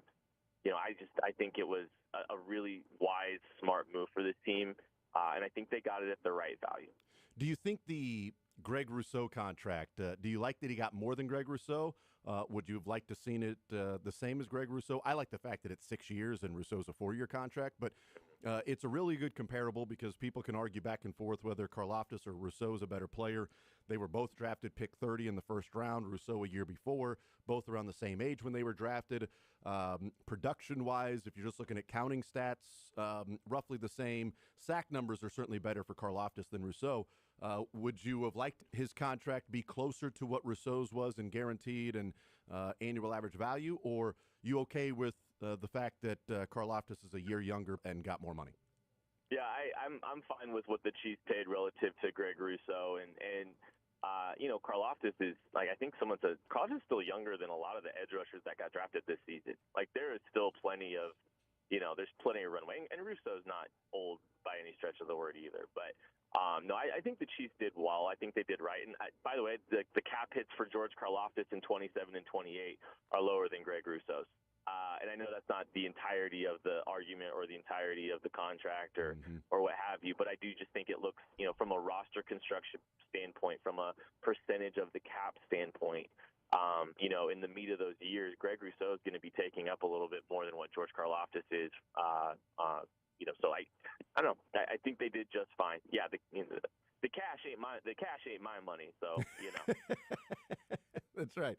Yeah, I don't mind spending somebody else's money. I'm good with that. Visiting with Kent Swanson, KC Sports Network, KC Laboratory Podcast. And one of the things that I think is going to be changing the conversation about this in a couple of years, when you mentioned 27 and 28, and even what his annual average value is, like, we haven't seen Micah and Aiden and Travon Walker and Thibodeau and Will Anderson and eventually Jared Verse. Like, all those guys are going to get contracts. And they're going to exceed what George Karlaftis has. So by the time all of that happens, like, he's going to be 13, 14, maybe 15th highest defensive end in the NFL, which I think will be a value at that point. Because, Kent, let me ask you, if Karlaftis, let's say his numbers were 2022 he had 6 sacks, 2023 he had 10.5, and 2024 he had 11. We would be viewing him as an ascending player, and he's only gotten better all 3 years. So the Chiefs are getting him right now at this particular number. I don't know, maybe if he had 3 more sacks over the course of the season, maybe they don't get him at this number. How would he be viewed then maybe across the league if he had back-to-back double-digit sacks and had increased his sack numbers every year? I ask that because I got a particular specific reason for asking that and coming up with the number 11. Well, and I think I don't know if he's signing an extension this offseason, for one, because I think he'd probably look at it, and I think that conversation gets a lot trickier for sure. It's like, I'm not even sure that they're able to get a deal done with him early. I think you're having, kind of a statement, Trent McDuffie might be a little tricky because it's, probably going to be the highest cornerback contract in the market. It's going to reset that market. George wouldn't do that necessarily, but I do think he would be probably considering, not taking the money early and running. He would probably be trying to play this thing out and trying to get into that Aiden Hutchinson tier. I mean, George Karlaftis is getting 55-60% annual average value of what some of these top-end guys are going to be getting. Mm-hmm. So I think that would probably be enough to signal to him that maybe I should try to ride this thing out and try to, get the even bigger payday. I bring up 11 because, George Karlaftis said I got to make my layups the other day, which I loved the way they describe, sacking the quarterback as, making the layups. And his point was, he had a career high in pressures and a career high in quarterback hits. So 2022, he had 21 pressures. Then in 23, he had 35 pressures. Last year, he had 37 pressures. In 2022, he was counted for 3 quarterback hits. 23, he counted for 4. Last year was 18. And yet, he ends up with 2.5 fewer sacks last year than he had in 2023. And if you go back and you look, even if I include this past year, but if I take away the past year and look at 22 and 23, the pressures to sacks and how many pressures did it take for him to get 1 sack. If you just looked at what he was the first 2 years in his career, he would have had 11 sacks this last year. So I think there's a scenario here, and there's a universe where George Karlaftis is an 11 or 12 sack guy that didn't make a couple of layups. Angel Reese, a couple of those as he got closer to the quarterback. I don't know, but didn't make the layups, and the Chiefs are getting a benefit here because he's got 21 pressures and 7 quarterback hits in the playoffs, and he's got 8 sacks in the playoffs. Like, it's just massively different. I think he's a double-digit sack guy last year that didn't get the counting number while the pressures and hits were career highs. Yeah, I think there's there's an argument to be made that, like, you know, he could be a double-digit. I mean, I think he made a great argument there, honestly. And like I think there's a line between, you know, some of the counting stats that we listed here. Like I think that there is some value to it, right? So bringing down the quarterback is still valuable, you know, even though, you know, sometimes people talk about you know, pressure rate and those kind of things. There's still it's all a whole picture. Being able to actually finish the job is a valuable trait, and like being able to do it 24 and a half times like George Karlaftis has done in his career to this point is also tremendous. Especially for a late first-round pick. I do think from a value perspective, like there's some counting stats that, you know, I think he can continue to rack up. But there's still some steps that he has to take. I still think there's some steps that if he takes them will be an insane value for the Kansas City Chiefs. Like time to pressure, I think is something that, you know, we've seen. Like he's not a quick win guy. He's a guy that's gonna, you know, fit well in the complement of a defensive line group. You know, he's a great complement to Chris Jones, who gets a lot of quick pressures, and then George does a tremendous job of kind of cleaning some of that stuff up.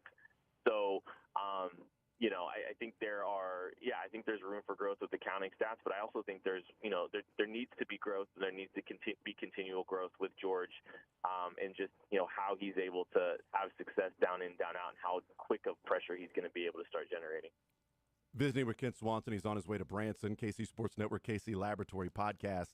I want to talk about wide receivers here. We've seen Mahomes hooking up with Rashee Rice in practice, and, you know, we know what, you know, Xavier Worthy was last year. What's the how big of a value is this for this team this year in Patrick Mahomes? That I went back and looked, Kent, and 2019 and 2020 was the last time that Patrick Mahomes entered the season with a top 4 wide receivers that he started the previous season with. Tyreek Hill, Sammy Watkins, Mecole Hardman, and Demarcus Robinson. Back-to-back years in 19 and 20. 20 to 21, 21 to 22, 22 to 23, 23 to 24 were all different in terms of what the top 4 wide receivers were. And this year, entering 2025, as opposed to last year, or with last year, Rice, Hollywood, Xavier Worthy, Juju Smith-Schuster, both years, with especially the top 3 being Rice, Hollywood, and Xavier Worthy. I know there were injuries last year, obviously, to Rice and Hollywood, but what's the how much of a value is that for this team that for the first time, or you know, in 4 or 5 years, that we've seen Patrick Mahomes have the same set of wide receivers back-to-back years, essentially? I think there's going to be a ton of value to it in the back half of 2025. Like, I think we're all anticipating the Chiefs probably won't have Rashee Rice, right? You know, for the first few games of the season, and not to diminish. Like, I think it'll still be valuable that they've got Hollywood and they've got Xavier Worthy kind of, you know, here as well during the beginning of the season too. But I don't think that we've seen the full reveal of this offense, even though this group has been together for a while. And we're not really going to get to see what the Chiefs had in store for 2024 really until the second half of the 2025 season, which, you know, there should be a lot of meat on the bone left from what they were trying to do and what they wanted to accomplish, because, you know, these 3 receivers, Hollywood Brown, Xavier Worthy, and a game together. Like, this group has not yet been able to play a game together, even though they will, you know, this is the second season that they've all been kind of together. So it should serve this team well. It should serve this team well, especially when you're looking at, you know, like both acts of this season, right? Like, I think knowing that they've got a Hollywood-worthy version of this offense that they were able to make it to the Super Bowl with will be valuable. And then, yeah, I think getting to spring a new version of this team on the NFL, especially assuming a little bit of an improvement on the offensive line. Yeah, I think it could be really, really valuable for this team if everything goes to plan. Last one for you. Kent Swanson is our guest. Jalen Royals, we saw him connect with Patrick Mahomes a couple of times in practice yesterday. How much in your mind was Jalen Royals a draft pick that, look, he's got the skill set of Rashee Rice. We don't know if we'll have how healthy he'll be. He looked healthy, certainly, when they were drafting, but also the suspension that, hey, you know what? We don't know what we're going to have in Tyreek Hill in 2019 with the suspension, so let's go get Mecole Hardman, and maybe we've got that insurance policy. Is Jalen Royals, in your mind, an insurance policy for Rashee Rice not knowing the future, or if Rashee Rice was healthy last year and hadn't been, drag racing on the highway and Jalen Royals was there in the 4th round, he would still be number 11 for the Chiefs running around right now, regardless of whatever was going on with Rashee Rice. I think Jalen Royals would still be here. I really do, just because I do think where the Chiefs were sitting in round 4 and looking at the fact that, hey, the Chiefs, they're gonna have a difficult Rashee Rice decision to make the list. They're gonna have Hollywood Brown for this year, but presumably maybe not next year. You always need receivers. The talent was there. It was a tremendous value in. I think both I'll use Jaden Hicks as another example too. I think when the Chiefs got into round 4 and they just saw the value and the talent that was available, they just pulled the trigger. And it wasn't necessarily looking towards, hey, Jaden Hicks fell into our lap. Now we don't have to pay Justin Reed. I think it's the same kind of logic with Jalen Royals. It was just a good football player that was good value down there in round 4, and you can never have too many of these receivers, and Andy Reid knows how to use that type of player, whether it's in Rashee Rice's uniform or whether it's in Jalen Royals' uniform, even though there's a lot of crossover between the two. Yeah, and you know what? Maybe it allows them to take the route that they did with Justin Reed and Jaden Hicks, that, we don't have to pay Justin Reed because we've got Jaden Hicks. If Rashee Rice's contract, if he goes into a contract year next year and they're trying to figure out what to do with him and Jalen Royals looks good, they might have given themselves an opportunity to move on from Rashee Rice. We'll find out what happens with that. Kent Swanson, KC Sports Network, KC Laboratory Podcast. Kent, you're the man. Appreciate it, brother. Safe travels down to Branson. Have some fun, and we'll talk in a couple of weeks. It sounds good. All right, there's Kent Swanson, KC Sports Network, KC Laboratory Podcast. We didn't get into what he wrote yesterday, and that's just the roster projection that he has and some of the things going on in camp for what this 53-man roster will look like when they get ready for week 1 against the Chargers. But we'll get more and more into that as the camp continues. We'll take a timeout. We'll come back. We'll continue rolling. Coming up at 1 o'clock, we got some sports or leisure. We'll take a timeout. We'll come back. More Sun next.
All right, thinking of Kent Swanson heading down to Branson. It's like 2 or 3 years in a row that it has worked out to where I've been in Tahoe and Kent Swanson was on. And then the next time we have him on, or just, when he heads down to Branson for his vacation, we have him on. And we don't have him on every week. It's rotating. In fact, 2 years ago, it was Kent Swanson, Matt Lane, and Craig Stout. So just very, very random. But thank you to Kent Swanson joining us. And, yeah, I do think that, when I asked him about the wide receivers, that starting the season with, not necessarily the same exact set of wide receivers from 1 through 6, but starting the season with essentially the same wide receiver group that you had the year before, that hasn't happened since 2019 to 2020. That hasn't happened since then. And his point certainly is a good one. His point being, well, it kind of hasn't happened here either because they opened up the season last year without Hollywood Brown, and then Rashee Rice got injured. So this group of wide receivers, they have literally never played a game together. They've taken one snap in a game versus an opponent together, and that was preseason game number 1 when Hollywood got hurt on the first snap of the game. But they have not played an actual game together with Rashee Rice, Hollywood Brown, Xavier Worthy, and Juju Smith-Schuster.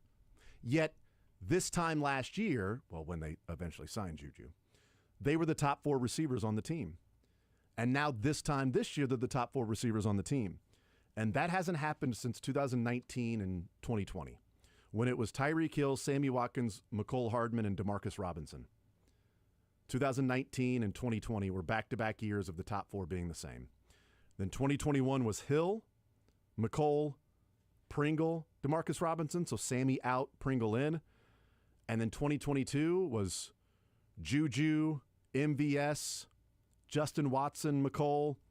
2023, MVS, Rashee Rice as a rookie, but Kadarius Toney and Sky Moore. And Kadarius Toney might have been, move him up to like number 2 as MVS and Kadarius Toney. Maybe Kadarius Toney and MVS like entering the season. And then last year was Rice, Hollywood, Xavier, Juju. This year, Rice, Hollywood, Xavier, Juju. They just haven't actually played a game together. So I think maybe the chemistry being there, but in an actual game back-to-back years, obviously that was much better in 2018, 19, and 20 when, you had the Hill, Sammy, Demarcus Robinson, at least those top 3. 2020, 2018 and 2019, and 2020. Not 2018, though. But 2019 and 2020, you had the Mecole back-to-back years. But 2018, you had Hill and Sammy and Robinson that played a lot of games together, obviously. And clearly Travis Kelce's been there all along. Who looks svelte, according to Andy Reid? Svelte, I tell you. May have finished the highest score at the conditioning. I wonder if we'll get Travis Kelce tomorrow. Tomorrow's Dave Tobin players. But tomorrow would be a good day to get Travis Kelce, right? Since Happy Gilmore 2 comes on Netflix tomorrow. You'd want to get Travis tomorrow. The debut of Happy Gilmore 2. I don't know how they work at Netflix sometimes. Like, is it midnight tonight? Or is it like a 7 o'clock Eastern time that it drops on Netflix? Because Apple TV does some things to where, like, I watched the TV show Stick with Owen Wilson about a golfer and him finding a prodigy at a golfing range. It's kind of disappointing. I liked it throughout. I kept going back and forth, like, do I like it? Do I not like it? And then the season finale pissed me off. So I don't know that I like it. I don't know. I was very disappointed in it. But that being the case, that episode was supposed to drop on Wednesday, Apple TV, but then like Tuesday night at 8 o'clock, it's there. So I don't know how they do that with like Netflix and things like that. 3 a.m. Eastern is the drop time. So okay, 2 so 2 a.m. tonight. Mm-hmm. So tomorrow morning we could watch it. You could watch Happy Gilmore 2 before going to practice tomorrow for some of these reporters. And therefore, Travis Kelce Talks, you can actually have some information about what he looked like, what he said, any taglines, any funny little drop-ins, things like that, you know? So there you go. Happy Gilmore 2 tonight, 2 o'clock in the morning. I'm staying up, setting an alarm, you know? Happy Gilmore 2 alarm. It's Happy Gilmore 2 day, you know, tomorrow. You know what today is, would be 42 years ago today? Drake, you would. I was 11. No, well, I was 42 10. years ago today, July 24th of 83. I don't know. That would be a pitch to George Brett that he hit to right field for a home run, and they called him out because of pine tar. 42 years ago today, pine tar bat. Thank you to the texter that texted in earlier, said, Happy Pine Tar Day, Jason. And to you as well, sir, and to all those who celebrate it. Tyrann Mathieu announced his retirement from football yesterday.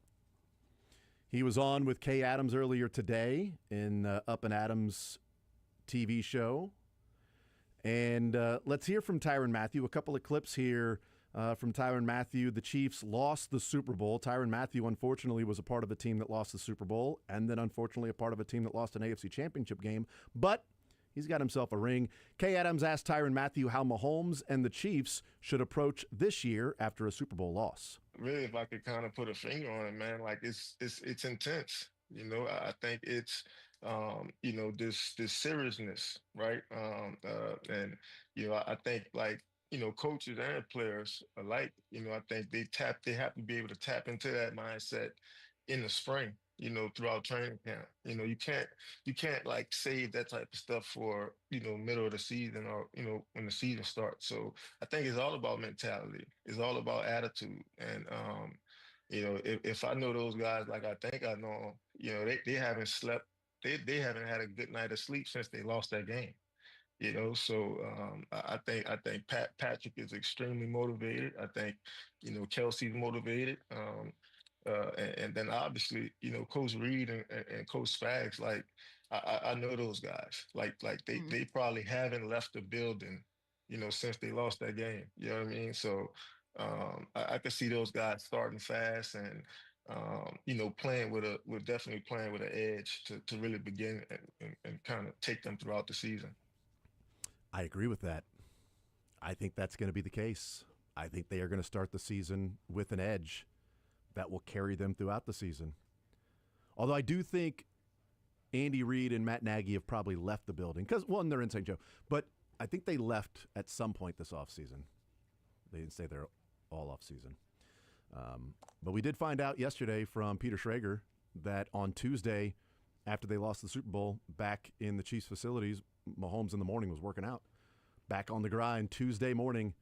Super Bowl was Sunday night against the Eagles. Lost that, travel home.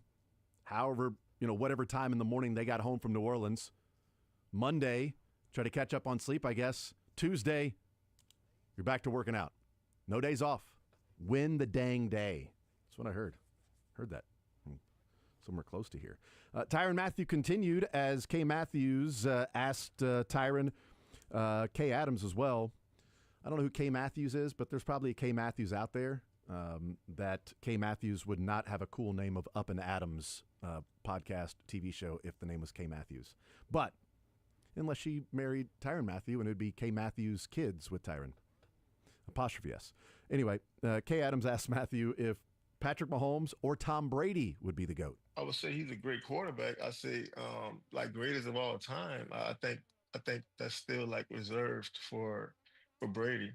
And I think with Brady, like that's just longevity. That's respect. That's just playing against this guy, you know, on the biggest stages. Like he was one of the most competitive, you know, accurate, you know, like he just had like a single mindset to win by any means necessary. And like he was always a challenge to go up against. I think, you know, being the greatest of all time is like, you know, I don't think it's like a 8, 9, 10-year thing. You know, I think if Pat like is able to get to like year 15, year 16, I think at that point maybe he'll be the greatest of all time. But I think Brady and just everything he accomplished and just the touchdowns and, you know, the win percentages, right? Like the Super Bowls. I think you still have to respect that. But I think Patrick is like definitely like a close second. Like he's closing in. Fair. Totally fair. Totally fair. He's played, you know, 7 seasons. Gone to the AFC Championship game every year, 5 out of 6 years that they've made the Super Bowl. but you have the 7 Super Bowl victories for Tom Brady. So totally fair. Mahomes has 3. He's 3-2 in the Super Bowl, just as Tom Brady was his first 5 Super Bowls. He was 3-2. Mahomes is 3-2. What do you do now, though, moving forward? What's the next phase of Patrick Mahomes and the Kansas City Chiefs? Is the dynasty over? Are they continuing to be a team that's going to get overlooked this year? And everybody's going to make their predictions on who's going to win the AFC West and who's going to win the AFC and go to the Super Bowl and who's going to win the Super Bowl. And we'll see where the Chiefs come in those different predictions. But I'm going to guess that it's going to be closer to 2022 preseason than it has been the last couple of years. Because remember, 2022 was the talk of not making the postseason. Somebody's getting exposed. Patrick Mahomes and Tyreek Hill it's no longer the triumvirate of Patrick and Mahomes and Patrick, Tyreek, and Travis. It's just Patrick and Travis. Tyreek's gone. And people picked the Chiefs to miss the playoffs that year, and then they win back-to-back Super Bowls. We're seeing that again with the Chiefs right now. Patrick has heard it. The Chiefs players have heard it. Travis is extra motivated, clearly, by the work he put in the offseason and what he looks like in camp right now. And so, yeah, I think it's totally fair that Patrick Mahomes is viewed as, look, Brady's still the GOAT, but the trajectory that Mahomes is on a GOAT path. But he just needs more time to get there. We'll take a timeout. We'll come back. I was thinking about this, too. Tyrann Mathieu. Who's the greatest free agent signing in Chiefs history? And how many names do you come up with before you say, no, you got to talk about Tyrann Mathieu here? Because there are a couple of names that I came up with before I said, I think this is where Tyrann Mathieu's in the discussion. I want to get into that next.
now that he's retired.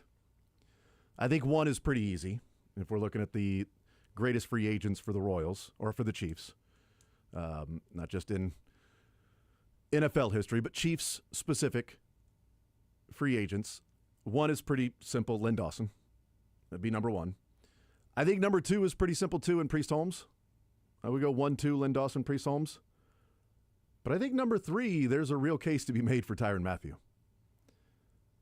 Like, I think what he did for the defense, bringing in Steve Spagnuolo, getting somebody to play safety there that had to sort of help revamp that defense overall. He and Frank Clark combined certainly were big, but Frank Clark was a trade.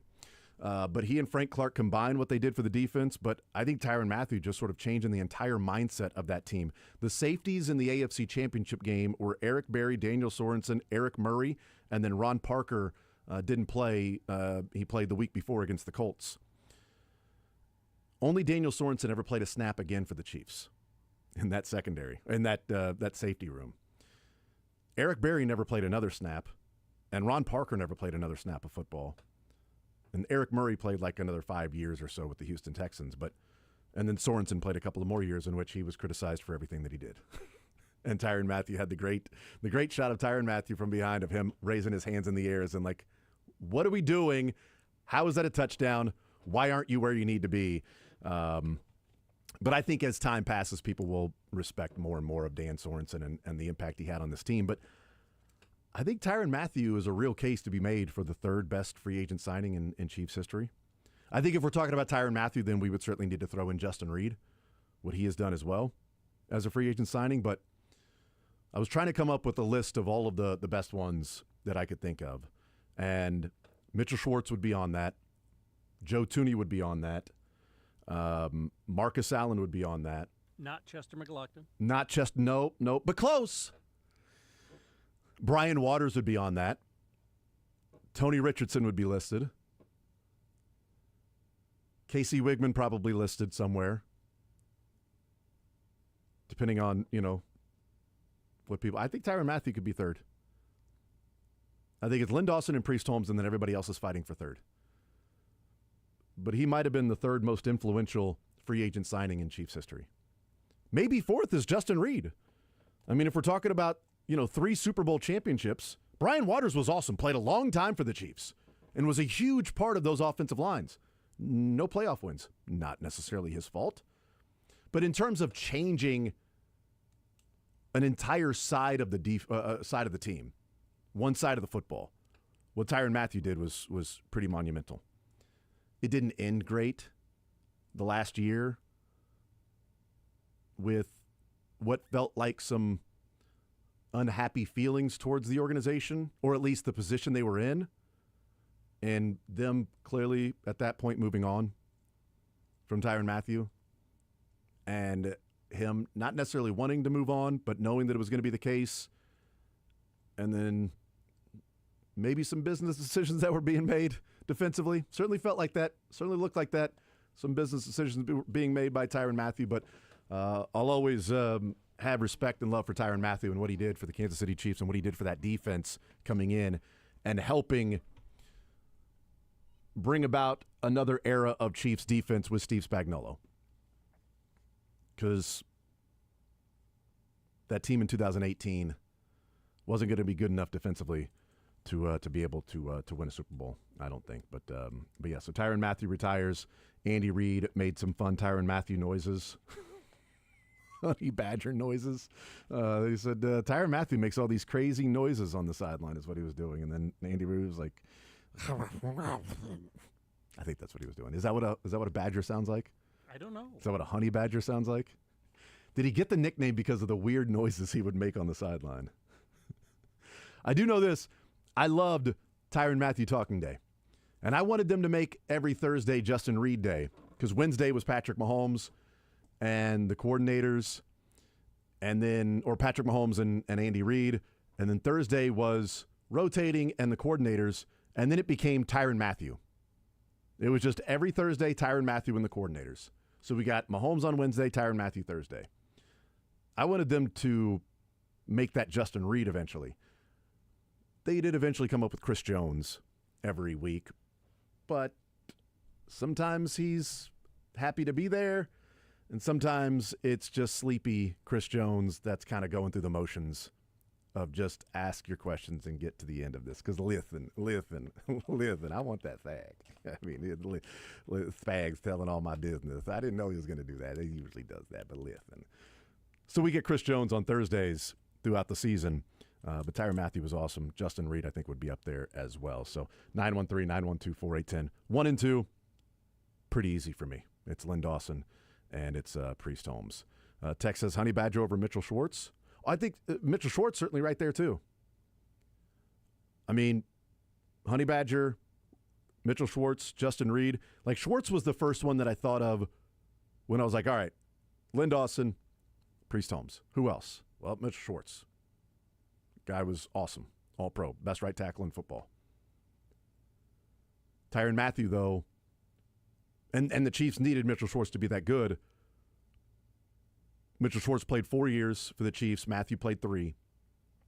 The reason I may go and probably would go Tyrann Mathieu over Mitchell Schwartz is because of what Mathieu meant to an entire side of the football. Mitchell Schwartz was impactful for this team. He needed to be good. The offense was amazing. He was part of it. The offense was amazing. That defense was so terrible. And look, a decent portion of that could have been personnel. Maybe it's not all Bob Sutton. Because, look, we just mentioned the personnel there. Eric Berry, Eric Murray, and Ron Parker. Only one of those guys continued playing after that game, and that was Eric Murray for a different team. But those were your safeties there in that postseason run of 2018. Tex says Frank Clark, but that was a trade. So, I mean, if you're just looking at overall acquisitions, Andy Reid, that's a good one. Is Andy Reid the best free agent acquisition of all time for the Chiefs? I think it'd be in consideration. I mean, if we're looking at coaches too, yeah, it's Andy Reid. If we're looking at coaches and players, it's Andy Reid. Well, why not the team themselves then? Because they moved up here from Dallas. There we go. It starts with Lamar Hunt. That's what it was. It starts with Lamar Hunt. So yeah. A couple of texts are coming in saying Willie Roaf, but that was a trade. Again, you got to go. We're just going by straight free agent signings. Free agent signings. That's why Lynn Dawson and Priest Holmes come in at 1 and 2. But Willie Roaf was a trade. Frank Clark a trade. Trent Green a trade. Joe Montana a trade. So free agents, yeah. Dan Saliamoa, I like that one. Oh yeah, Dan Saliamoa. Back when it was the originated with the Plan B free agency. Can't just call it free agent. It's got to be Plan B free agent. Okay. I think you'd have a real fun argument. Schwartz, Mathieu, Reed, Marcus Allen in there as well. I mean, he helped revamp the entire organization too, along with Joe Montana in that 1992 to 1993 offseason. He'd be in there. So yeah, I came up with, after Lynn Dawson and Priest Holmes, let's see, writing them down. 1, 2, 3, 4, 5, 6, 8, including Tyrann Mathieu. So if I come up with the list, that would be my 10, Lynn Dawson, Priest Holmes, and then 8 others that I came up with there in that conversation of just straight free agents. We'll play some sports or leisure coming up next.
All right, we'll continue right here on Sports Radio 810 WHB. 913-381-810. Time for a little sports or leisure.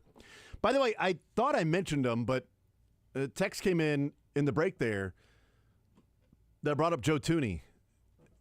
And I guess I didn't mention him, but Joe Thuney is one of the 8 that I wrote down. I think you mentioned it. Okay. If not, I will correct that wrong. Write that wrong. Either way.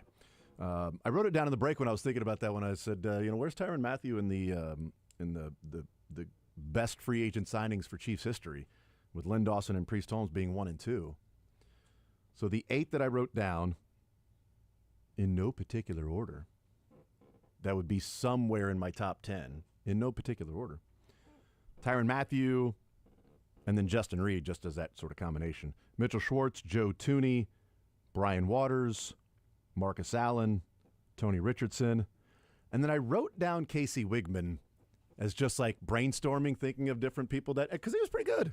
He's a pretty good player. He's part of the best offensive line in Chiefs history, People have offered different players that were not free agents. They were trades. Guys that they acquired, like a Frank Clark, like a Willie Roaf. 913-381-810-810. We're going to play sports or leisure here, and Bethany is going to handle the leisure. But she is also juggling a lot of different things because she is walking in here as we speak straight out of St. Joe, straight from the belt. Bethany, from the belt to the zone. Bethany, hello. Hey. How are you? How is traffic? It was Metcalf's a little backed up right Okay. now. All right, there you go. How was camp? It was good. Was that your? This nothing- wasn't your first one covering, right? No, I went a lot last year, Okay, that's and what I then thought. Paige had most of it this week. I was there on report day, but today was like my first Yeah. day of this year. So Yeah. And it was like, texting him like, hey, can you handle the leisure tomorrow? Because I know that Paige is up at St. Joe. You know? I can do She's that. like, no, I'm at St. Joe tomorrow. Of course. But look at Bethany coming through. record time. Yes, I know. I can't believe you're like the wolf. It's an hour long. was That's an speeding. hour away. I'll be there in 25 minutes. So good job. Thank you. And you will handle the leisure category. I will take care of the sports category. And everybody else has to take care of being contestants at 913-381-810-810. If you win, then Johnny's Tavern will take care of you. $25 you'll win to Johnny's Tavern, premier sports bar in Kansas City, Lawrence and Topeka. 10 locations total around the area. Again, including Lawrence and Topeka with those 10 locations to Johnny's Tavern. $25 we give away to Johnny's Tavern. 913-381-810-810. Here's how you play. You give us a call. You get a sports question and a leisure question. You get them both right, you win. Either of them wrong, you lose, but the question is out there available for someone to call in and request. Right, Bethany? Yeah, I know it now. Okay, Yeah. great. We give out the right answer when it has been answered correctly, or we have run out of time to play. That's when you get the right answer because, we want to help people along. Mick Schaefer calls this Everybody Wins. Nick was at camp. Oh, was he really? He had the Happy Gilmore questions. Yep. He's doing the Happy Gilmore package. Good for him. Yep. I'm looking forward to seeing that from Mick Schaefer. There you go. Todd Lebo told you made record time. I was like, good job. My car's in the shop yesterday too. Look, Todd Lebo knows about how long it takes to get to St. Joe. All right, that's why he's sending you, so he didn't have to go. I think that's the case. I'm just glad my car didn't die. Yeah, I am too. I died 2 days ago. At We the carded. Yeah, and me too. Well, But, it happens. 119th and Metcalf. Yeah. If you were behind me honking at me. If you were honking at the girl who is freaking out, not knowing what to do, With the waiting on the flashers tow on? truck. Yes. Don't honk at people with You're the flashers mean. on. If you do anything, what you need to do is drive by, roll down the window, and say, Do you hey, need anything? You can't park there. That's a good one too. And then drive away. But make sure you get it on video so you can, text Go it, viral. tweet it out, TikTok it, Instagram, since that's the cool thing to do now. Those are funny. They are pretty funny. I'm not gonna. I'd probably be pretty pissed if I was in that situation and somebody said that. But knowing that that's sort of what's going around now, I might be like, all right, yep, I know. I got to move it. I'll move it. Sorry about that. But some of them are great, man. There's a car like tipped over, like upside down on the side of the road from a car accident. Somebody slowly, hey man, you can't park there. If I get on the internet and see myself on one of those videos after you already are having problems, Right, like yes. I'm gonna just crash out. I'm gonna be pissed. A lot of them usually invoke some curse words from the other side. Bleep you, and letting them know they're number one. that happens, and even having to speed away because people start running after them. You got some people that the tensions are already pretty high at that point. So were people honking at you? Yes. Oh, my God. And a few nice Sorry about ladies that, by got the way. out, I and they're like, hey, you're doing everything right. Like, I'm like, I have people on the way. Yeah. 52 minutes later, the cops still did not show up Oh, to no. help me out, but the tow truck fortunately got there. That's good. So, Yeah. yeah. The ladies got out and were like, hey, you can't park here. You can't park here. Do you need help with anything? It's like if the flashers are on, right, and they're stopped, not doing it on purpose. Right. Like, I promise you, you're more annoyed than they are. 100%. Yeah. Your day has just been thrown into a wrench than theirs has by the extra Exactly. 7 seconds or so that they've got to wait Right. to get around. Yeah. So I'm sorry I honked though, but I really was in a hurry. I was in a hurry. I'm gonna kill you. I don't know. I was in a hurry. What are you going to do, you know? Next time, just, wave me around. So, yeah. All right, 913-381-0810. Let's go through the categories here. Categories on the sports side. I have, we got the All-Star ones with the Royals still remaining. We have 2 of them left, but that's really a pass category. They're there just in case. But the 2 categories that we break out today, Royals trades, 1 week till the trade deadline. So Royals trades and Chiefs training camp stars is one of our favorites that we have, the Chiefs training camp stars. And there's always going to be one carryover every year for a Chiefs training camp star question that we must have each and every year. And anybody that listens or plays knows that there's at least one name that's going to be on this every year when we do the Chiefs training camp stars. Freshen it up every year, try to find different stars that have been training camp studs. But Royals trades, Chiefs training camp stars, and we have 2 left over from the Royals, hey, now you're an all-star category that are Royals-specific all-star questions. What about leisure, Bethany? We have Ozzy Osbourne, courtesy of Todd Lebo. Yes. He helped us out with the There we questions go. there. And he made sure that yesterday for my show, I could not play anything intro, outro music that wasn't Black Sabbath or Okay. Ozzy Osbourne. That makes sense. Yeah, a little That's tribute. smart. So we're gonna honor him today as well. And then we've also got dogs. Very broad category, but I just got a dog, so I like all right. dog, Great. questions. And You like dogs, maybe some movie dogs in there Okay. as well. Great. And then we Like it. also have Who Am I? So just kind of, couple. Okay. So you're going to have like Couple hints clues, of like, yeah. this is, I did this, I did that, I Yep. did this, I did that. I was stuck at 119th and Metcalf with my flashers on. Who am Bethany. I? Who am I? The person that ruined my day. That's who you are. Yes. The person that made me late by 35 seconds. But I hope the car was okay. You got it fixed though? Yeah, I mean, after some money. It's just money. Oh. Like Todd says, just money. You paid to have Yeah, him I paid- fix it? yeah, I What was it? paid Was it money. the alternator? Yeah, and the battery. Told you how to fix. apparently, I told so. you. Told you your man should be able to fix that. You fixed your own, didn't you? Yeah. I'm not paying for somebody to fix the alternator. The only thing was the Damn, labor no. wasn't that bad. It was really just the part. Yeah, that was- is true. Was the really expensive part. So. Yeah, I mean, you'll have to buy that anyway. Exactly. What was the labor? $195. I'd have done it for 100. I mean, I'd have done it for 100. Your man could have done it for free. See, that's the thing. It's $200. He's good at other things. I'm not sure about That's fixing cars. So YouTube. What's the worst that can happen? He doesn't fix it. Well, You're now you right. got to take it to the shop and have them fix it. Don't worry, I've already got the parts. I've paid for the parts. They're halfway in there. you just got But yeah. you got to finish the job there since he didn't do Next that. time I will come to you. That's fine. The Drake knows how to fix a lot of things. Oh, I hear yes. Too. I remember one time my wife's car was having a problem and the shop wanted a lot, and I was like, I'll look at YouTube. And they said, okay, this is a really easy job. I'm like, great. They said, the first thing you got to do is just remove the rear axle. And I was like, okay, I'm out. And I'm gonna. You know what? You guys can fix it. It's a lot of money. Seems like it's worth it. Yeah, I'm not gonna do some of those things. Like I'll change the brakes out. I'll do the some of the alternator or something like that. But I'm not doing anything crazy like that. Yeah, just I'm cheap. That's what it is. I'm frugal. I'm cheap, and I'll put in the man hours to do it myself if it means I'm gonna save some money. We're also talking to the guy that Jason, the Drake, Jason Anderson took home our pop-up banner from Tahoe for fun. To fix it. And wanted to like get in there and like realign it and all that. It was broken. Yeah. He said this sounds like a fun weekend project. Yeah, it came out. It Like, that it was doesn't sound completely fun to me. broken. So we just rolled up the actual banner, and then the mechanism that it was in with that comes up and down. It's like, well, I just open that thing up and take a look, and It was great. It was fun. Took like 15 minutes. Those are some of the most cheaply made things I've ever seen in my life. Took 15 minutes. That was it. Couple screws out there. It's more the fact you said, I want to do it. This sounds fun. Oh, I was looking forward to it. I was so pumped. I wish it would have taken longer than 15 minutes. I was kind of disappointed that that's all there was to it. And I'm like, no. Seriously, you don't like when I can get away from sports and just not on Twitter, not on sports, not, in the backyard doing baseball or something with the kids. And it's just like, here's a project. Me alone. Project. Oh yeah, I'll take it.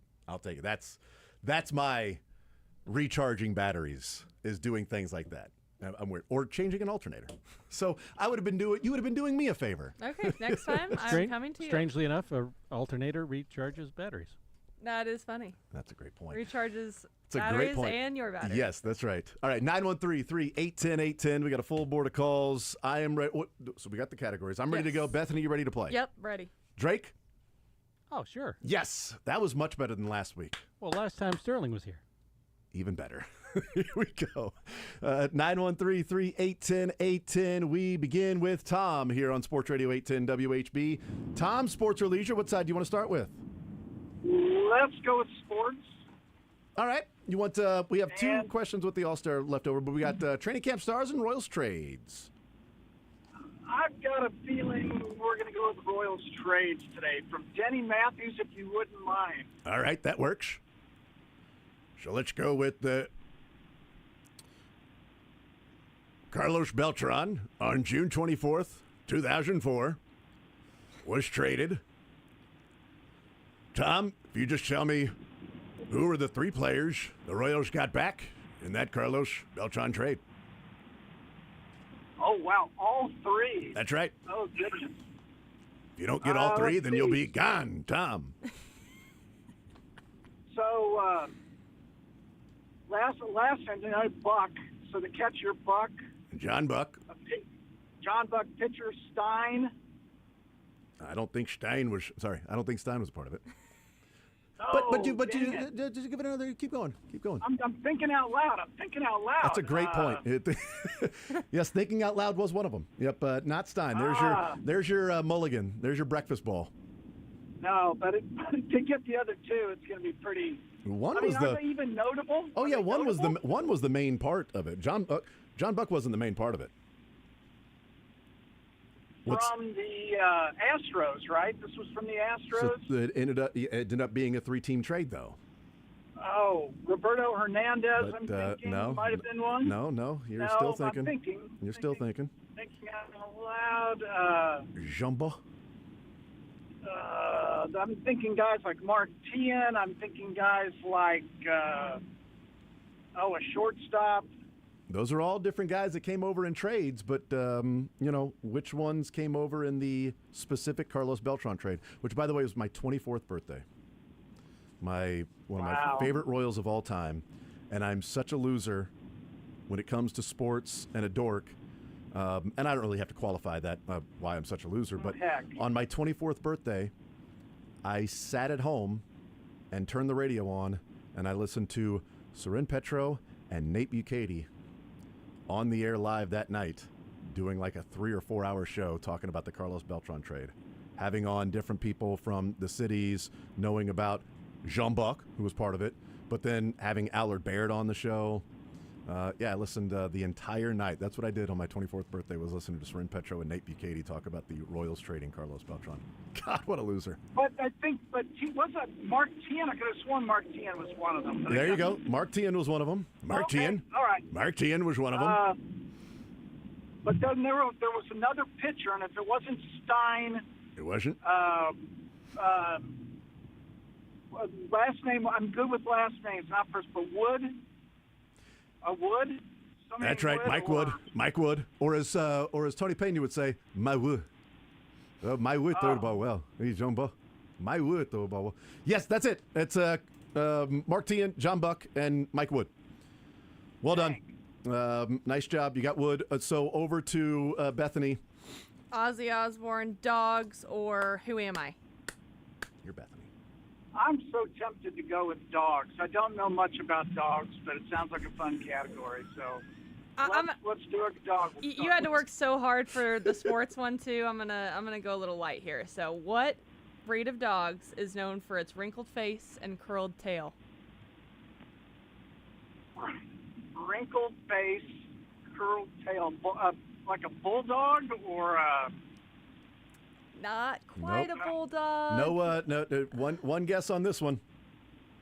Oh gosh. Wrinkled face, curled, a terrier, a bulldog. No, not a bulldog terrier either. That would be a fun mix as well. Tom, thank you for playing. I appreciate it. But before we let you go, and gone, Tom. Thank you, sir. 913-381-0810. I hate when people don't win. I want them to win. Well, it's called Everybody Wins. But he got a number of chances on the Beltron trade. Yeah. You know, we're not going to give him more chances on the Bulldog Terrier mix. All right, 913-381-0810. Avery next up on Sports Radio 810 WHB. Avery, you're not allowed to get the question that Bethany just gave out. You got to get a fresh one. But what side do you want to start with? What was he looking that up in like a physical almanac? Like, how did it take him so long? I don't know. I think it probably I'm just going to go with wood. That guy was pretty stands. All of a sudden, I'll just I've go never wood. been like wood the whole time. Had to mention it. Like wood. Yes, that's right. Yes, the other guys connected a lot with this piece of wood to his pitches. So I'm not allowed to do that pug question? Nope, No. you're not. You're not allowed to do it. I'll do Royals All-Stars. Royals, okay, one of the two that are left. Okay, great. Yes. All right. Yes. I love that you. Yes. All right. Challenging Avery here. Here we go. Avery, ready? Okay. The Royals had 4 players appear in an All-Star game for the second straight year. But 2 different times, Avery, the Royals have had 5 players appear in an All-Star game. Name me 4 of the 5 players in either of those 2 years that the Royals had 5 players in a row. Alcides Escobar, Lorenzo Cain, and Wade Davis. Who was that first one? I didn't hear the first one. What was it? Start over. Sal Perez, Alcides Escobar, Lorenzo Cain, Wade Davis. Yeah, that's those 4. And then Alex Gordon was hurt. But he didn't appear. Herrera, he didn't appear in it. No, Moustakas. Moustakas. There you go. But you already got the 4. Because they actually had to appear. Yeah, yep, appeared in the game. But you got the not just elected. I see what you're saying. Yeah, you got all 5: Cain, Escobar, Salvi, Wade Davis, Moustakas. Now I need you to give me the 5 players for the other one. One of the 70s teams. 1980 and 2. 1982 in the year of our Lord, 1982. Wilson, White, Quiz, East Face, Hal McRae. 5 for 5. Well done. Well done, dude. If it wasn't for you being so stupid by saying Herrera and Gordon, you would have been really good in that question. But well, I said with the Gordon that he was injured and he didn't play. That's true. That's true. Okay. Would you have pinch run Brett for Miller there late in the game? Would you have? I don't know. I wouldn't have, but I don't know if anybody else would have. Over to we used to have the press conference and the parent-teacher conference, and like the winner of the press conference was the Hal McRae Award. And there's a picture of him like throwing that phone. Oh, Scoop. Saw Scoop. So was it an ashtray? Well, the phone and then the ashtray hit Scoop in the face, right? Yeah. I mean, he like ripped the phone out of the wall, and then I guess the ashtray like hits the guy. Scoop. Got hit with the ashtray. All right, over to Bethany with Leisure. Dogs, Ozzy Osbourne, or Who Am I? Let's do Who Am I? Who Am I? Okay. Let me find one here. A lot of scrolling on your phone. I know. Okay, this is a good one. Okay. I am a tennis legend. I won 23 Grand Slam singles titles. I am the younger sister of another famous player. Oh, that's come on. I'm named after a planet. Or sister named after planet. Correct? Yeah. Yeah, okay. Yeah. But anyway, go ahead. Is it Serena Williams? Yes. Yeah, it is. Yes. Named after the younger sister that's named after a planet. His penis. Is there a Uranus Williams? Yes, that's exactly right. That's the one. So which one is it? Uranus. Avery will put you on hold and get your information. Congratulations, sir. Well done. Super duper. Yep. 913-381-0810. I don't think Uranus was a tennis superstar. I don't think that was the case at all. 913-381-0810. Let's go to Tim is next up on Sports Radio 810 WHB. Tim, sports or leisure? What side do you want to start with? I better start with leisure. I might have half a chance. There we go. All right. Which Bethany. one would you like, dogs, Ozzy Osbourne, or who am I? Oh, is that one dog question still out there from the first guy? It is. It is. I think, and he gets some kind of like bulldog, which was wrong, I think. Yep. And repeat, let's go. I was going to do Ozzy, but I might whiff on Ozzy. I know more of his solo stuff than his Black Sabbath. Well, there's a lot of different questions in there for Ozzy, but if you want that dog question, you can have it. Your choice. I probably do. I could use a free space today. Okay, so dog breed known for wrinkled face and curled tail. Oh, maybe I retract my thoughts. Does it start with the same letter as the previous guest? Because now I'm thinking, is it a little dog or a big dog? Oh, man. I thought this was an easy one. I thought so, too, yeah. Maybe, I don't know, because sometimes I think I go too easy, and then some are really hard, but I thought this one was pretty known. So it's like not a little dog, like one you put in your purse and take to... I wouldn't. I don't think this is one that you would put in your purse. I don't think this fairly is small. I But mean, if it's going to be a medium, a pretty decent sized purse. I mean, it would be more of a handbag, more of an actual bag. If you and he's named after a sport of pugilism, if I'm not mistaken. Okay, sure. Possibly. Yeah. Boxer. I thought he was. I thought he had it. Literally for had the sure. first three letters. I know. Oh, it's a cuss word dog. No, it's not. It is not. Tim, I appreciate you giving it a shot, though. Thank you for playing, thank Tim. you. That was great. I Can't appreciate win you. 'em all. No, you can't. You know what? And you next time you see Mick Schaefer, tell him this is not everybody wins. Yeah, really, that Tom guy, he got the hardest question probably of the entire day. I know. Jeez. This dog All one? right, guys. No. All right. Thank you, Tim. Appreciate it, man. He said pugilist, and I know. thought, like, okay, got it. Nailed it, right? Because I thought he would just spell out that particular one. 913-381-0810. Those on your first up. Load them up, first in, first on. We'll continue with more sports or leisure next.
All right, we'll continue with a little sports or leisure presented by Johnny's Tavern. $25 to Johnny's Tavern we give away. I think we've only got one winner so far. And no Ozzy questions. How about that, huh? 913-381-10-810. Let's get back to the phone lines. And next up is Cajun here on Sports Radio 810, playing a little sports or leisure. Cajun, what side would you like to start with? First I'd like to ask, was the monkey part of the Beltran trade? Remember he had a monkey? He had a monkey. That's right, yes. I think Nate told a story about Beltran's monkey. Yes. And I don't know if that was a metaphor or if it was literal. I'm going to guess it was an actual monkey that Beltran had with him. I figured it was an actual monkey. But yeah, no, T and Buck and Mike Wood. But I think Where was Yimmy Gobble in there? Yimmy Yabble. Yimmy Yabble. Oh, Yimmy Yabble. He threw a ball well. Yimmy Yabble. He's very good. Okay. I miss let's Tony go Payne. Ozzy, please. Hey, Drake, remember how Tony Payne would say that people need to focus? Yeah, we're not gonna play that by. Okay, great. Let's do an Ozzy question then, Okay, Bethany. perfect. Many folks remember that back in 1982, Ozzy was arrested for urinating on what famous monument? There's no basement in the Alamo. Yeah. Remember you made me ask that lady down in San Antonio about that? Yeah. Was that an actual? Did you just? The late Jan Hooks. The late great Jan Hooks. Did Cajun say that?